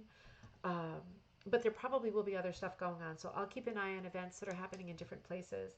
I mean, it might be fun if people are there. We could go out to like an orchard and pick some apples or get some apple pie or, all of the orchards have like there's big shops there that have so many nice foods and things that you can take away. And everything is so charming and atmospheric. We'll find lots of things to do together if you're making it into a longer trip. I would like to be there a little bit longer this year too. So yeah, so that's a big to be continued. Magazines, shows. So okay, so let's. I'm gonna keep my eye on the thread, but yeah, it's really good to plan ahead. Sue's good to see you. Oh, thank you. It's gonna be so pretty when we get it all finished up, and I know I'm gonna find lots of places to hang rugs and stuff, including in this room. And the fireplace is such a pretty area there too. But I found like it looks like what's that? What's that? Shiplap. I was going to say Joanna Gaines shiplap. Um, it's probably not. It's probably wood, but it's like paneling, on the fireplace, and it's kind of painted like this, like gray color. But then there's real wood. It's a 1960 house, and I was really looking for like a 1660 house, like for real. But this house has so much character. That's really what I wanted. That fireplace is so pretty. Um, but I found these six um, like salvaged quilt squares that are put into these wooden frames that must have been used for something else. I think they might have been like for a sieve or something like that. Beautiful polished frames. I got them off Facebook Marketplace years ago, and I forgot I had them. And they're all different clips of quilts, like different patterns, and they're all framed, all the same size. And I thought, dang it, when I put them up on the over the fireplace, it's like three and three going right across to make six. It looks amazing. So I think the rest of the house is going to be filled with rugs, but weirdly, I think the fireplace is going to have those beautiful old quilts behind them. This is a good segue that I'm about to do now. Um, Myra, I want to remind myself where you are driving from, right? You just told me. Let me come back up here. Just want to remind myself because I want to clock for people who are traveling by plane and people who are driving. Virginia. Okay. Yep. So I'm going to think about who else is coming from that direction. Not that you would want to travel with somebody, but I just like to know like coordinates in my head who's coming from where. So if anyone does say to me, "Well, do you know anyone else who's coming that way?" I could say, just in case, you know. It is nice having a nice long car ride by yourself. This is a good segue. I get a lot of nice long car rides to myself while I'm, um, talking in different places and whatever, and I love those times because otherwise I listen to my kids' music in the car, which, it's okay, but it's nice when I control the radio. It's not the radio. It's my music, the Spotify. But I have to say, right before we moved, I traveled to um, Sauter Village with my buddy Shannon, who was on the thread earlier. She might have ran away for a little while. Omari said happy to share the car, and this is like this is the point I'm making too. Is like when you I love Shannon and I are good friends, and we became friends through here, right? She was helping me with stuff, and then we met, and it's been like a she's just turned into one of my real close girlfriends, like Kirsten, like so many of you who live around here and I've been able to meet and spend time with. And I'll tell you, it probably took us honestly 17 hours each way to get to Sauter, 17 there, 17 back. But when you're riding in the car with someone and it's someone who you're comfortable with, and you could say like, oh boy, something's going on with my stomach, I think we better stop. You can say things that are like, you're not stressed out about anything. You just like, you're getting hungry, I need to go to the bathroom, whatever it is. When you're riding in a car with someone who you're comfortable with and you like chatting with, God, the time goes by. Like, who would ever think we'd make it? Now, we did stop. So we drove out to Ohio for Sauter. And I couldn't be there for long because we were busy with moving. But what I did was I said to Shannon, all right, you're coming. She comes from Delaware. And so she's coming up, going northwest, and I'm going southwest. And I figured sooner or later we're going to meet like a pie slice, right? Like, and we're heading this way. So we figured out that we were meeting. Oh, I forgot the name of the town, but Joyce was there, so we were able to do. And it was so funny because the GPS is so good these days. I left from Connecticut, right? So I hit all that Manhattan traffic, but I knew I would, so I planned for it. I left from Connecticut outside New Haven. Shannon left from Delaware, and Joyce was in Pennsylvania, no, New Jersey, but was going to cross the line to Pennsylvania to meet us at this Dunkin' Donuts. And we literally all arrived within like 3 minutes of each other, right? GPS is amazing. So we were in touch with each other too, So we were able to meet up with Joyce and me, Shannon, and Joyce, and have a coffee and get to spend a little time together there, and then go off to an antique store and spend some time there, which was really nice. And so Shannon and I went a bit further, and then we hit some really dangerous rain. Like, it wasn't like, oh, this is tricky, it's raining, I don't like to drive in the rain. This was like, who's building the ark? We're all going to die kind of a storm. And I couldn't see anything out of the windshield. It was honestly the worst rain I've ever driven in. And I've been driving, I've practicing since I was 15, and now I'm 53. Like, this was, this, there should be a word other than rain. Like, I just heard a crazy noise. I heard like a howling noise. I wonder if it was like a coyote or something like that. It could have been one of the kids. Seriously. Anyway, I forgot what I was saying. That scared me. But I got to look around at all the windows because there's like 3 windows there and 3 windows here. Uh, Gosh, I'm freaking myself out here. It's like Halloween and here. Um, anyway, yeah, so we drove on, and the rain got so bad we decided to stay at a hotel, so we stayed somewhere. And so we had that first night, And then the next night, oh, guess who's coming to say hi? Then the next night, we got within half an hour to solder, and I highly recommend that because, to be continued. Are you dressed? Your shirt buttoned? Here he is. Here's your guy. Here's your guy. Myra. Teddy. How's it going, my man? It's going pretty good. Is it? Yeah. Tell about your first days at school. It's been alright. Yeah, it's been alright. Yeah, you got any buddies? Oh, yeah, I do. A few. Billy? Yeah. Sophia? Yeah. Actually, for some reason, let me look at my schedule. For some reason, they had PE 2 days. You want to show your schedule? Go ahead. Oh, no. It's inverted. They It had is PE inverted. 2 days. Actually, it's not. Oh. Is it? It's not. It's not, yeah. They had PE 2 days in a row. It went music tech, PE, music tech, PE, PE. I did not know that. That sounds great. Look at all your buddies saying hi to you. Thank you. But, Judy says, how do you like your new house? Really cool over here. It's really nice. Yeah, what do you like about it? The bears ravaging the dumpster? Probably. I don't know. Yeah. Aww. I love you, Ma. I love you too. I don't know why they had PE 2 days in a row. I told them that I didn't know I had that, so and I think they didn't downgrade my grade. Where are you going, buddy? Where are you going? You're making me nervous. You're not going outside. Oh, you're going back in the house. All right. Sorry, I'm going back in the house. Don't go outside. My man, love you too. Love you too.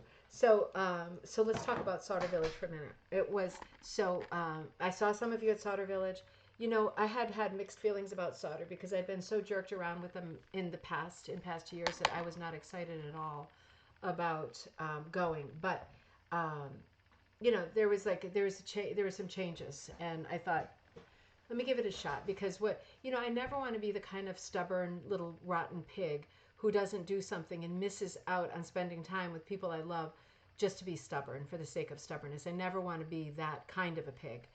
But I'm not flexible enough to feel like when I've been pushed around beyond the limits of imagination and sense of humor that I'm going to, be anxious to play ball. So there's got to be like something in the middle there that like makes sense. And so I hit a point with dealing with Autumn, who's already moved on from Solder Village, but I was dealing with her and she was just so lovely to work with. And I just thought, all right, I'm going to make the trip to Solder Village this year. And so I did. And I saw some of you there, which was great. Now, so let's talk about this because maybe you've been, maybe you haven't been yet. I have to say, even though I had it right up until I got in the car to meet Shannon, like the night before, I'm like, we're moving in less than a week and I'm driving in the wrong direction toward Ohio. And maybe the car breaks, right? Like the tire crapped out. Like I went over a nail or something and we had to do like an emergency fix, like blowing the foam into the tire. You know what I mean? So, I mean, I knew something like that was going to happen because it was a hell of a lot of driving. It was more than 35 hours of driving. So just to give you the logistics in case you're thinking of doing this next year, because I will be back next year. There were things I liked and didn't like about Solder Village. The ride, obviously, that's like apples and oranges because you'd have a different experience. At the end of the day, I gotta say, I would do the ride again, even from this distance, especially with Shannon, because we stayed for 2 nights in 2 different places. And that second night, we stayed, again, about a half an hour out from Solder, so it would have been east. And we stayed in a town, and maybe some of you know this place, where we were near this antique store called the Maumee, Maume. Anybody been there? Antique store. Oh my God. It is the best place I have ever been in my life. I was almost crying. I went out of my mind. We stopped there so I could pee, change my bra. I was uncomfortable, and we were going to wake up, go directly to Solder, and I had all of these fashion problems, bathroom problems, everything. So we stopped, and I was like, home alone. Oh. I mean, we were there for over an hour, and I said to her, it's one of the largest antique stores in the country. And, he's going to be so happy that he's got so many people saying hi to him. It was the best. It wasn't very rug heavy. I'll tell you, it wasn't very rug heavy. It was very different. It was one of the largest antique stores in the country, the Maumee Antique Center. We stayed right around there at some kind of chain hotel that was fantastic, like $90 a night for both of us, right? So like $50 each. Had lovely breakfast both nights at 2 different places that were about 9 hours apart. And Yeah, and then in the morning we had a half-hour drive into Sauder, and then when we left Sauder a couple days later, we stopped at the Mommy again because the Mommy MAUME was it was unreal for seasonal decorations, and not great for rugs, but really great for materials and supplies. Really great for quilt tops, like unfinished quilts, quilt blocks, stuff like that, vintage stuff, clothing, stuff you could cut up, kits, old kits like Claire Murray, Erica Wilson, like all these vintage kind of kits and stuff and supplies. It was great for supplies. It was great for inspiration stuff. It was so good. And the fact of us staying a little bit further out was fantastic because the price was great.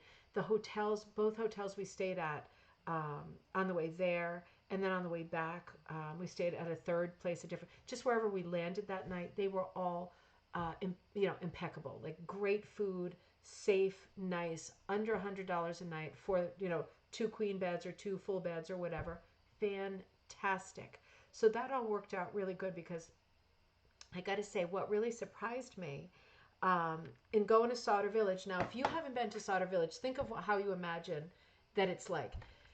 And we probably all imagine something different. I was kind of imagining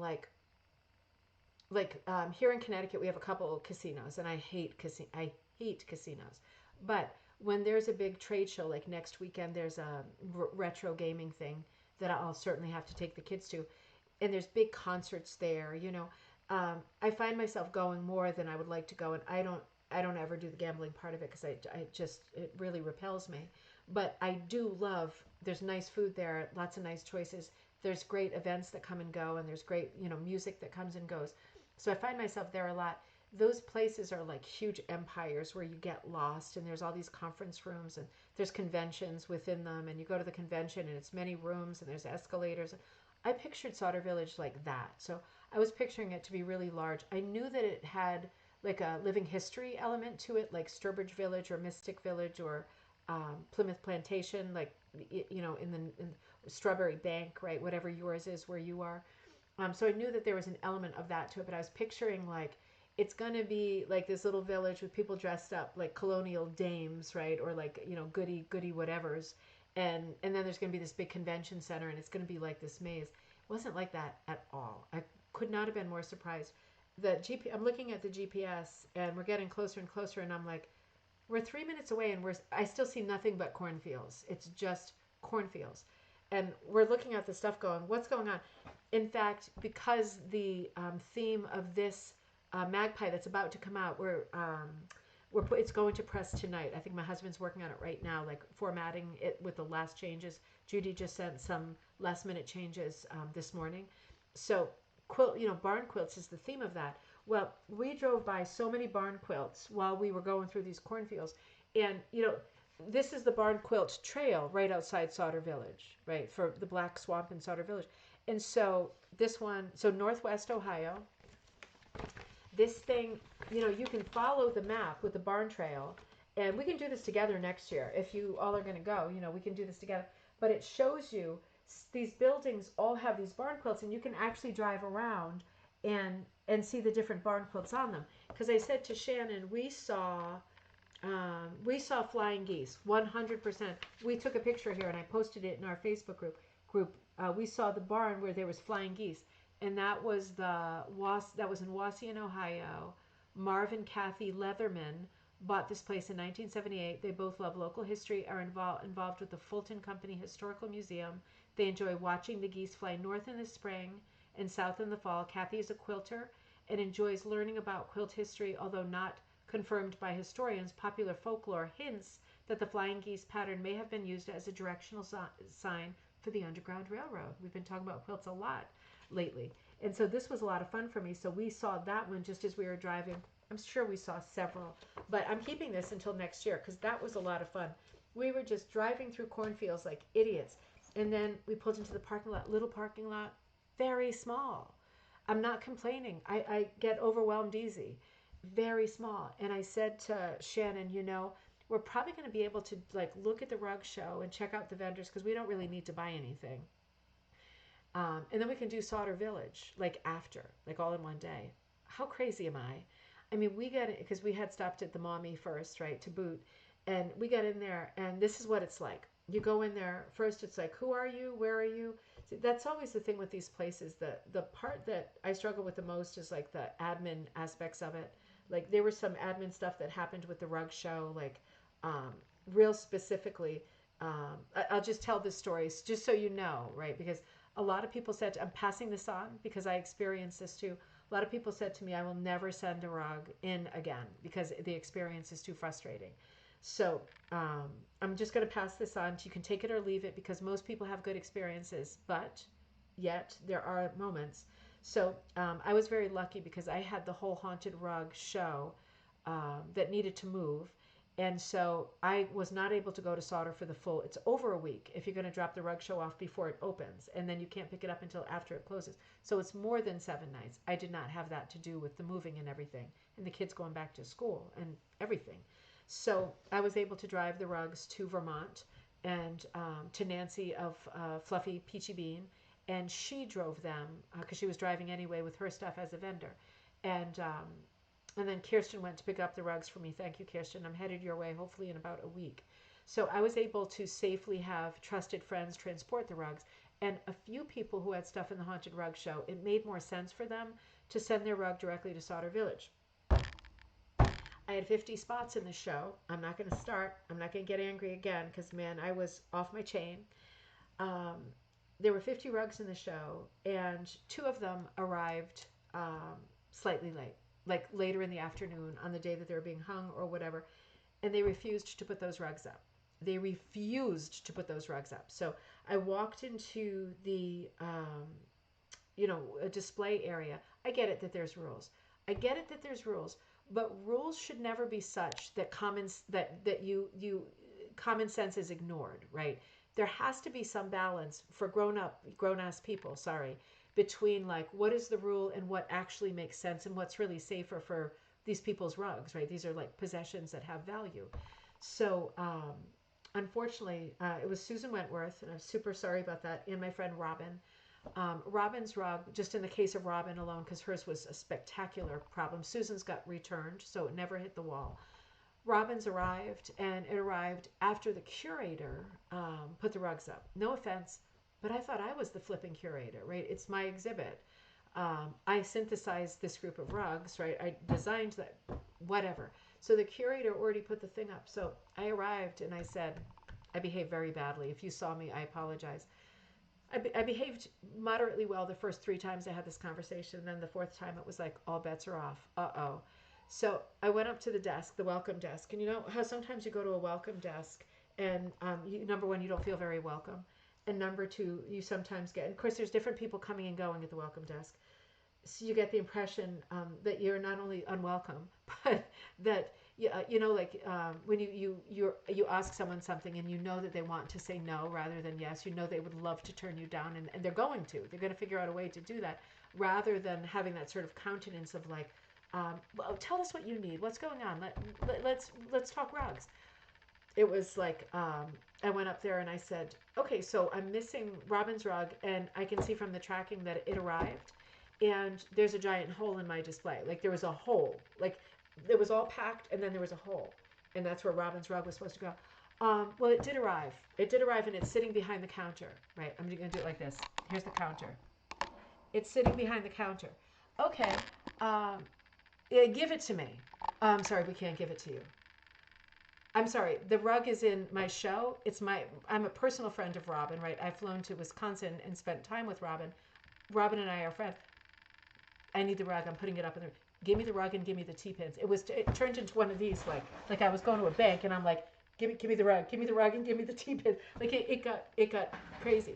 So I tried like 3 times going up and saying, I'm sorry, is the rug still behind the desk? Because my next thing was to hurl myself over the desk and grab the rug. And they're like, yeah, it's right here, but we can't give it to you. And so this went on for like 2 days. And then it was my talk in the morning. And I really wanted Robin's rug there because she spent the money to send it there and to have it returned. Oh, actually not to have it returned. Hold on that.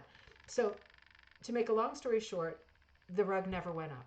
I got to a point where I said this awful thing where I said to the people who were sitting there, I said, I am sick of talking to the oil rags. Get me the engineer. Like, I don't normally talk like that, Oh, well, she's not here right now. Oh, uh-oh. You know, it just went on and on and on. So, I mean, it was insanity. It was insanity because the rug was literally 1 foot away from me, and they would not let me take it out and put it in the show because the curator had already hung the show. So I went up to the desk just for good measure a few more times, and I said, "Listen, the morning that I was doing my talk, I went back again. I said, 'Give me the rug. I'm not messing around. Give me the rug,' because it hasn't been hanging, so she has not had the pleasure and satisfaction, gratification of knowing that her rug was here the whole time. Give me the rug while I do the talk because they could tell I was not messing around.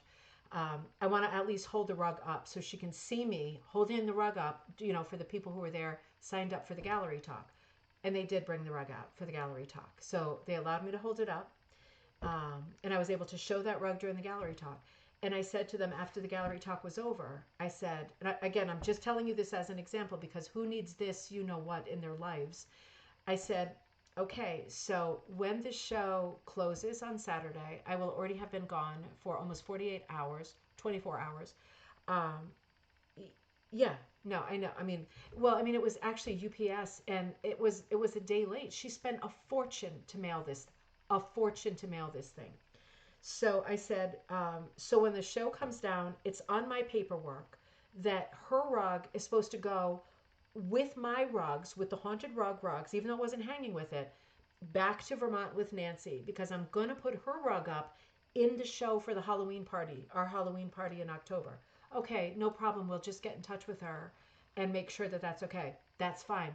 Do it now. Do it now.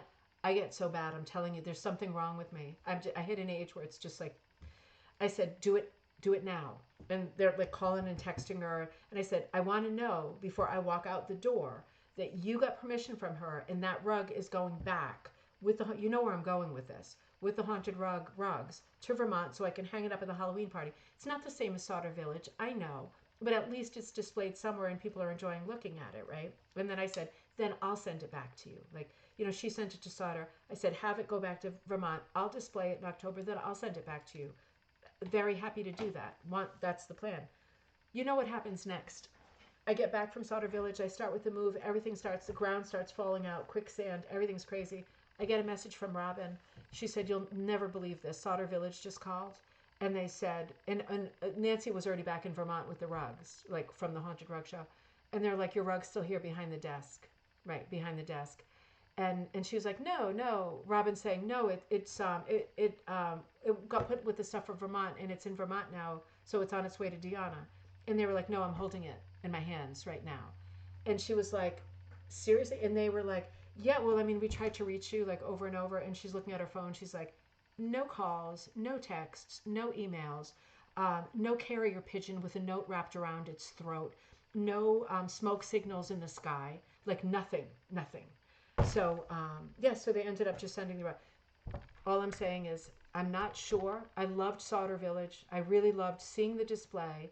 The variety of teachers looked amazing. I visited with, I think, all of the teachers afterward because I was looking for people also with Tigger in mind for 2027. I loved the classrooms. I loved visiting with the teachers. It was a fantastic lineup of teachers. The booths were amazing. There was tons of shopping. What was I thinking? I didn't need anything. I shopped every stall. There were, I would say, 1, 2, 3, 4, 5, maybe 6 or 7 stalls in the first room, and then 1, 2, 3, 4, 5, 6, about 6 or 7 in the next room. So maybe 13 to 15 vendors, all very different. I did a little shopping, I think, at all of them. I enjoyed all of them. They were fantastic vendors. The rug shows I've heard comparatively were less than in former years, but so beautiful. I mean, I can't compare them to anything because it was my first time. And I mean, I did videos there, and I hope you caught the videos. I did videos with, I think, 4 or 5 vendors, maybe more. And then I did a quick walkthrough of the rug show. Not everything, you know, I don't want to be ridiculous, but it was absolutely beautiful. So in my mind, it was plenty. Shannon and I walked around for 2 days. I know that wasn't a lot, and I will stay longer the next time. We didn't even make it into the actual Sauter Village, the recreation village, to do all the cute buildings and the little main street and get a, you know, phosphate at the soda fountain and all that. We didn't even do that. We just kept going back and forth to vendors and looking at rugs, and that was like that was way more than 2 days worth. So in that regard, it was a wonderful experience. I kept bumping into people and going, "Oh, that's you? I always see you online. Good to meet you." Got to give lots of hugs. All of that stuff was great. What wasn't great was what I just described, because I heard that story from other people besides Robin. I heard that story in the periphery. When people saw me interacting at the desk, they were saying having the same problem or similar problem. And I heard a lot of people say, "I'm not sending stuff in next year. I just ain't doing it." So take it or leave it. I'm not saying to boycott Sauter Village. I'm not saying that at all. I loved having the show there. Um, oh, Karen, the Halloween party is on the, good question, is on the front page of the, let me come to my website here. Let's see, let's do it together. I am not tech savvy, am I? I'm the worst. Um, let's see, ribbon candy hooking. Sauter Village was great though. I really loved it. And I hope you watched all those videos. We had such a lot of fun. So when you open up my website, it's the first item. So it scrolls every couple of seconds. It scrolls. The first thing, if it's on your phone or whatever, this is the party. And it says like, do you want to book the party? And you click the button. I know this is a phone. And it shows you up here, how many tickets do you want? Add to cart. The tickets are $40 each. So they're less than last year. And I know I'll be able to get us some food and stuff. Even if I have to kick in money, I'm going to get us some food so that we can have sandwiches and sweets and drinks and things like that. It just says add to cart. So you put how many you want. It's the same thing as putting any other product in the cart. So if I go backward, let me come back one more time. It's the home page right here. And then if you're on your phone, it scrolls to Magpie Times, and it's suddenly not scrolling. Isn't that weird? I didn't want it to before. The party's called the Halloween Howl, and that's a little church where it's happening, and that's one of Haley's things that she's made. That's Bicycle Witch, also known as Under the Cone Roof. That's Julie Hassler's piece. Did you see the thumbnail I used in tonight's show, the Treetop Ballet with the ghosts floating? Also Julie Hassler, that's her most recent piece. That is for the upcoming Mystic Carpet book. But she will bring that. She's coming to the Halloween party this year. I think she's in Missouri. So she's coming to the Halloween party too. And she's going to, I have Bicycle Witch here. I brought that last year. I think I'll bring it again because it's one that people love seeing. Techniques wise, it's a very unusual one because she uses such strange materials. Not just the scrubbies, but she'll tell you all about her technique and show you her supplies. So she's coming this year too, and she's going to bring the new piece, Treetop Ballet. And she's just she's like a unicorn. She works in a different style than anybody I know. We all work differently, right? We all do special and unique work. But I think some of the stuff of hers you've seen is quite recognizable, so it would be fun to see it in person. Thank you. B-Dale and I are making reservations. Fantastic. It's going to be so fun. It's going to be so fun. Yeah, I'm just catching up on your things.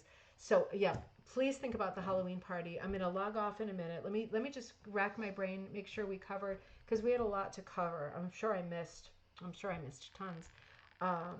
So yeah, let me stay on Sauter for one more minute. There were other people who had talks and stuff. That all seemed to be working well. It seemed like a lot of fun. The gallery talks.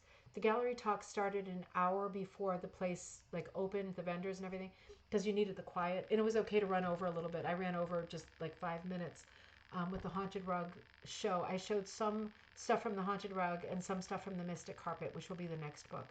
And I feel like it had a great sort of reception. People seemed really interested in the stuff, the rugs that were in the Haunted Rug book. And I heard a lot of people talking like in the periphery about the Halloween rugs, and I knew that they were talking about, I knew which rugs they were talking about, and specifically whose rug and all that stuff. And it was just a great feeling, to get so much direct positive feedback about that project, and to hear people talking about it. I don't usually butt in when I hear people talking about stuff. I like to listen, and I just heard such good things. I was so happy and proud that we all took the time to put that book together. And now as we head into Halloween, we're not putting out a Halloween book this year, right?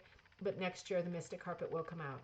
So I really want to be thinking about that from now until the Halloween party. I'm probably going to have my head down working on Halloween projects because I want to do some new designs. I did some new designing during this time. That's one thing I could do in bed with my Post-it notes. When I couldn't find my other stuff, I always have my post-it notes. I did some new designs that I'm super excited about. So I really want to fire up between now and summer of 2026 to get that next book ready. There was such a demand for Halloween stuff. There were lots of people bought books. I will have the Halloween books, The Haunted Rug, at this coming Halloween party. I won't have the hardcover ones. I'll have my hardcover one to show. The hardcover ones are much more expensive because it has almost 100 patterns in it, right? It's almost a 200-page book. It's just under 200 pages. So it's an expensive book to produce. The hardcover version of The Haunted Rug is like a coffee table book. It is gorgeous. The paperback is more like a workbook, right? So it's like got the lighter weight paper, like a magazine. And it's really for tracing and photocopying all of those patterns out of. If you want one that's like a coffee table book, then you should invest in the hardcover, right? It comes from Amazon. It's like I make pennies on it. I make a fraction of what it is. Not pennies, but you know what I mean. But I don't stock the hardcover one. So if you want the hardcover one, that is an Amazon purchase. And whatever country you're in, you can get it from your country. So please don't, if you're in Canada, order it from the US and pay a crazy amount for shipping. Just check for it where you are, whether you are in Australia, New Zealand, Europe, whatever. You'll see it on your Amazon. Get it that way. But if you're coming to the Halloween party and you want the Halloween book, I will have the paperbacks there, the workbooks, the originals. So those will be there for you. And some of the new patterns that will be in the Mystic Carpet book will be there for you. And yeah, and then I'll be putting out that free pattern for Rug Hooking Magazine, and I'll share it with you here. And you can be working on that too. I have to think about what kind of design to put out for that, because I don't want it to be like really difficult. I want it to be accessible, to people who are beginners and people who have been doing it for a while. And Melissa said, was it Melissa? No, Tara sent me a text message today from Canada, and it was this beautiful gravestone, but it was super creepy. It was like a baby that was shrouded. It looked like in hands and snakes. I would not do that. I would not do that. That would be a niche market who was interested in that. But it was a really cool thing to see. But it did make me think maybe I'll do kind of like a gravestone pattern that's not depressing. That's a bit early American looking. That could be a fun thing to do. I'll come up with something great, but definitely send me an email or whatever if you have an idea. You think like, oh, the world could really use this kind of Halloween pattern. Because I would love it if a lot of us start working on that pattern. And I would love it if people from Rug Hooking Magazine started working on the pattern. Professional expectations, exactly. Yeah. I mean, it's just, power. It's just power. Like, the common sense thing is there's a hole in the display. I pushed a table up to it. I took a piece of furniture that wasn't supposed to be there, and I moved it. I was like an animal. Like, I was like the ant that moved the rubber tree plant, right? Just there was no way I was just going to block like the hole in the display, and I ended up putting books and stuff on it because I was so angry that there was a hole there and that it was my friend Robin's piece that was supposed to go out. I was so angry. But yeah, it's just power, isn't it? Because like you could easily, it's like Scrooge in A Christmas Carol, when Fezziwig says like, Scrooge looks back and he's with the ghost of Christmas past, right? And the ghost takes Scrooge to Fezziwig's Christmas party, and the ghost says something to Scrooge like, Fezziwig was such a good boss, and Scrooge said, yeah, we all really loved him, and the ghost is like, well, why do you think you loved him so much? Because Scrooge doesn't love anybody. And he's like, he was always so kind. He always took the time. He was always so kind. And the ghost said, yeah, people who are in positions of power have the ability to choose to make your life a misery or to try to be helpful. And, coming away from literature, it's daily life too. It's the people at the grocery market. It's the people at Firestone. It's the people sitting behind desks at every conference. They could either say, you know what, this doesn't seem like a difficult problem. Let me just give me 15 minutes. Let me try to call some people. I'll see what I can find out for you. This makes sense. Let me see what we can work on. Or it's just like, nope, can't be done. And that's when someone chooses to do something in the way that I would never choose to do because I think it's just ungracious and illogical. That's when I start to go off on a bender, and then I hate myself when I do. But you do your best. You do the best you can in the moment, right? human expectations and human considerations. Rules are so cold and exclude so much of humanity. It is sad. It is sad because it would have been so. I understand that there's rules and stuff, but obviously that rug was meant for that show, and the hole on the wall represented that. I'm stopping. It was just so, yeah, I was really, really angry. And I was trying to advocate for Robin because I know she was really, really disappointed, as I would have been if I spent money rush shipping, the most expensive kind of shipping. It wasn't her fault that it took all these weird twists and turns and didn't make it there on the day. It was there in plenty of time for the show and plenty of time for the talk. Oh, no, I know, Suze. It's so true. It's so true. You just put your best foot forward, right? And you try to lead by example. And that's the only thing that you can do. In general, everybody, 99% of people are very nice all the time, right? Very nice. It's just disappointing when you run into these situations, that's all. But I loved Sauter Village, and I will go next time. And I will spend more time next time. I really enjoyed that. Oh, I was going to say one more thing that I thought was important. Oh. Okay, here it comes. So I'm going to give you the premiere on another project that's coming out that we're going to start working on this year. And I'm going to start working on it alongside the Halloween stuff. So I'm going to put out a book probably realistically in spring of 2025 that is called, no, probably be summer of 2025, that is called Spilling the Tea. So we are going toward the America's anniversary, right? So we're going 16, wait a minute. No, 676. So we're going 1776 to 2026. So that's what, 250 years? Is it 250 years? We're celebrating a big milestone birthday.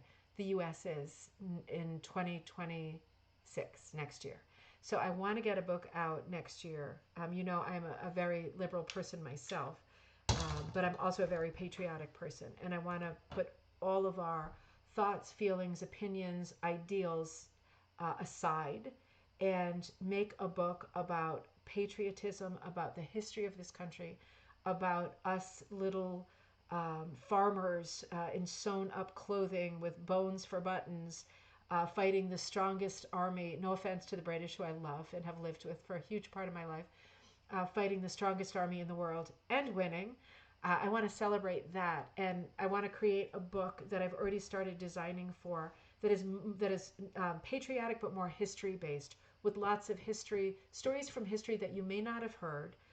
So we'll probably have the Ride of Paul Revere, but there's going to be a lot of stories in the book, probably 35 to 40 patterns that are patterns about America's history, not necessarily patriotic patterns, but storytelling about people. There'll be landscapes, there'll be houses, right, primitive houses. There'll be people, and there'll be great storytelling specifically about the years leading up to the Revolution and you know, the sort of new republic years right after the Revolution. I want to do a book about that together. So that's another book that's coming up. And I will keep you updated on that. And it's going to be a finite book. It's got to come out on time. I want it to come out, again, either late spring, early summer of 2026 to mark this big holiday sort of anniversary birthday for us. So that's another thing that's coming up. Sign me up. Fantastic. 250. I think we're going to have a lot of fun working on that too. And even if you are not feeling super patriotic right now, I promise you, looking at some of the chapters of this book as I put them together and I share them with you here, and we look at some of the designs and talk about some of the stories and people. These are human stories, human people. These are our, in many cases, our ancestors, right down the family tree. You find them there way back when. We're going to have so much fun putting this together. It has nothing to do with politics. It has everything to do with being proud of who you are and where you're from, right? So we're going to have to draw that line not in the sand, but in the stone, and come up with a beautiful book to celebrate 250 years, right, of spilling the tea since 1773, when all of the revolutionary stuff started, right? That was when the unrest really started. So spilling the tea since 73. So we'll work on that book together too. That's something else for us to look forward to. I will work like heck to have a show ready for you on Monday. We'll have to see how it goes because Tomorrow I'm renting the box truck, and God knows how many trips I have to go back and forth, right? So I'm probably looking at 6 or 8 hours of driving back and forth, and then the unloading part that is so much fun all day tomorrow. And then on Sunday I am actually part of the church service, and I'm singing a solo again on Sunday. I did one a couple of weeks ago, and I'm doing another solo on Sunday, the Greg Brown song called Canned Goods, and I'm part of the service. So I'll have to be there on Sunday morning, and then I'll have some hopefully free time on Sunday afternoon where I can work on work and figure out what I'm going to do for us on Monday. But my hope and my plan is to be with you on Monday. Are you talking about, Gail, the Boston Tea Party was just one of those moments. The whole thing even before the Boston Tea Party, because I'm not going to go off on too much of a bender, but the Boston Tea Party really was not about tea. It was about the Stamp Act, and the Stamp Act meant that Britain all of a sudden, and to be fair to Britain, they were coming out of the 7 Years' War, so they needed some funds, right? And to be fair to Britain, they had been providing frontier security in the U.S. since they sent the first boat in 1620, right? And of course, the one for the vanished Roanoke, right, settlement.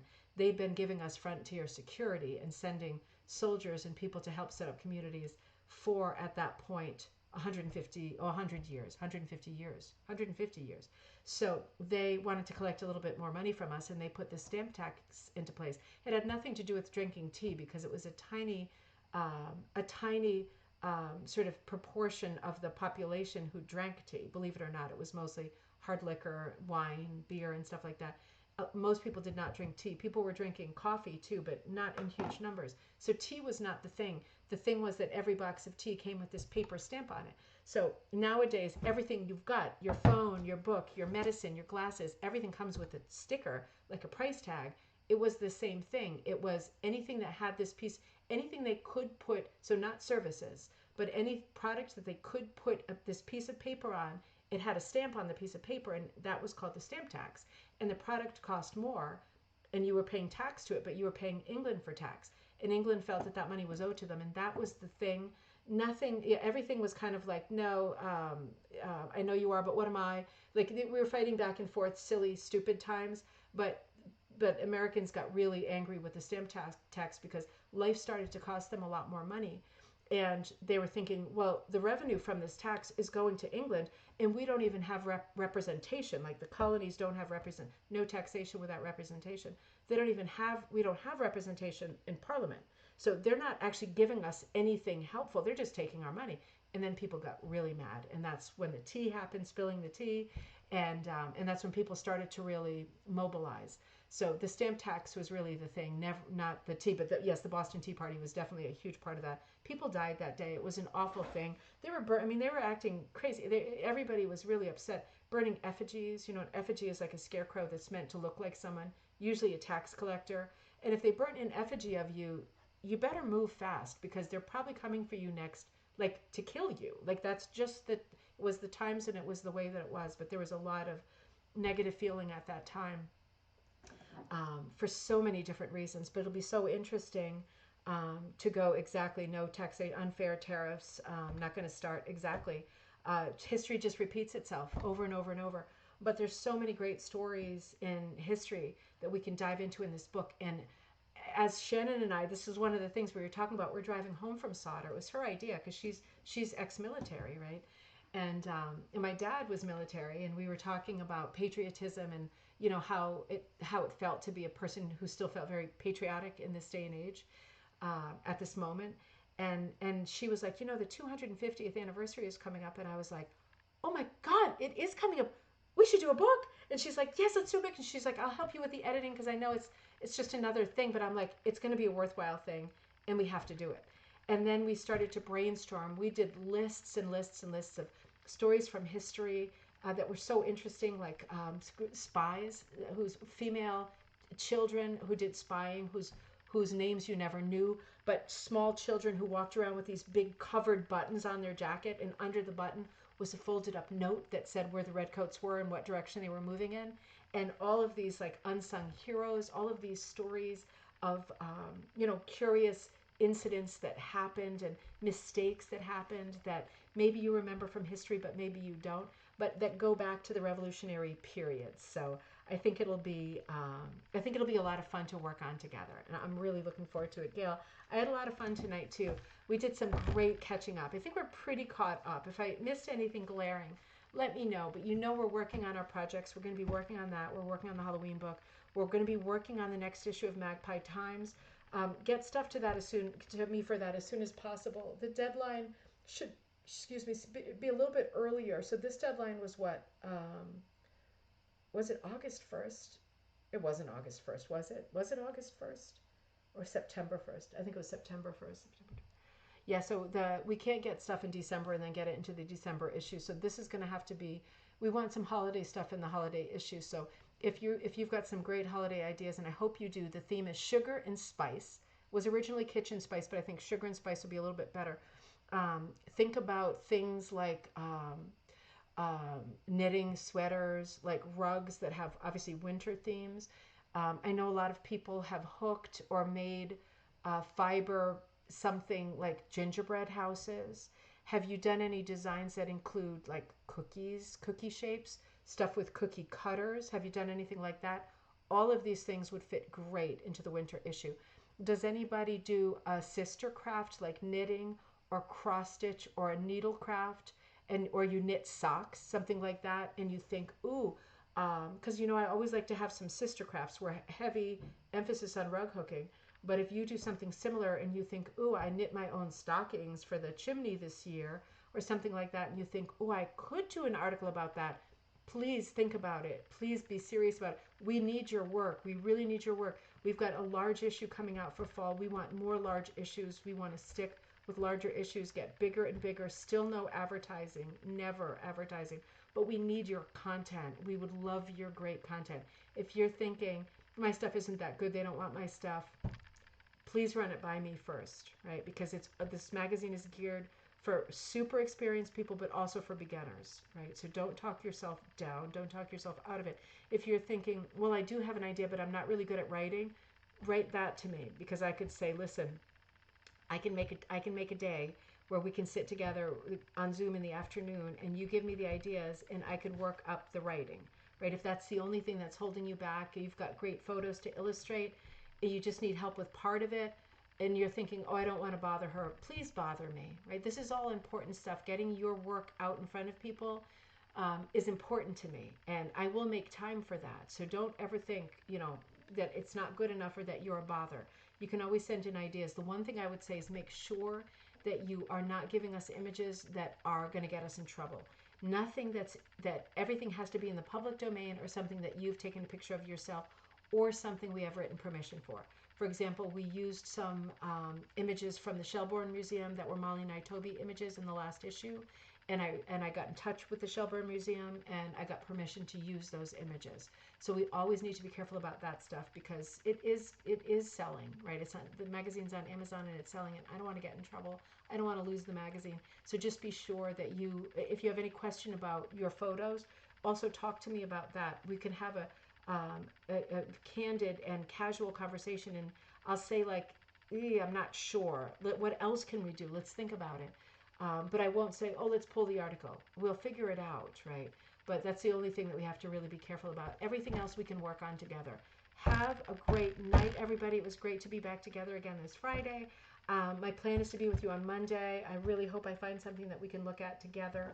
I'm going to go through some of my boxes, so maybe I can find some of my stuff. And maybe we can look at this Pearl McGowan magazine, but I'm really hoping I find the Rug Cooking magazine too. In any case, I plan to log on with you at our... I guess I'll do our usual time, 11 a.m. Eastern Standard Time. That seems to work out well. I plan to be with you on Monday and on Friday, and then we'll rethink that in a month or so when I really am unpacked. If we can go back to doing the 3 days a week, that would be really nice too. Even if one day was just a sitting together kind of hooking day, I would still love to do that. Have a great... Oh, you want to do a gumdrop tree. You've said it, you've got to do... I can't live without... Seriously, I can't live without a gumdrop tree. That sounds so cute. That's so good with the sugar and spice idea too.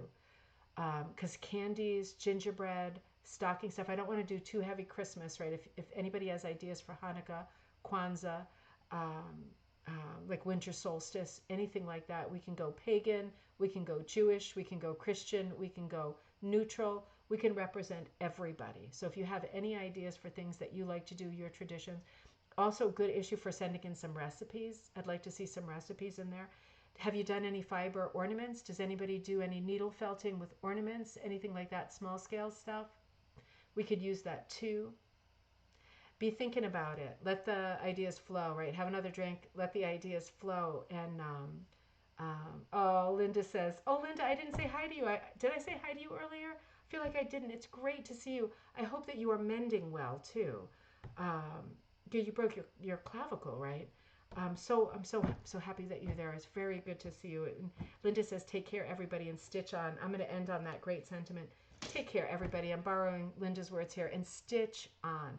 And keep those ideas flowing. Stay in touch. ribboncandyhooking@gmail.com. Get the stuff in for gallery night too, so we have a big bursting Friday night, next Friday night. I will see you soon.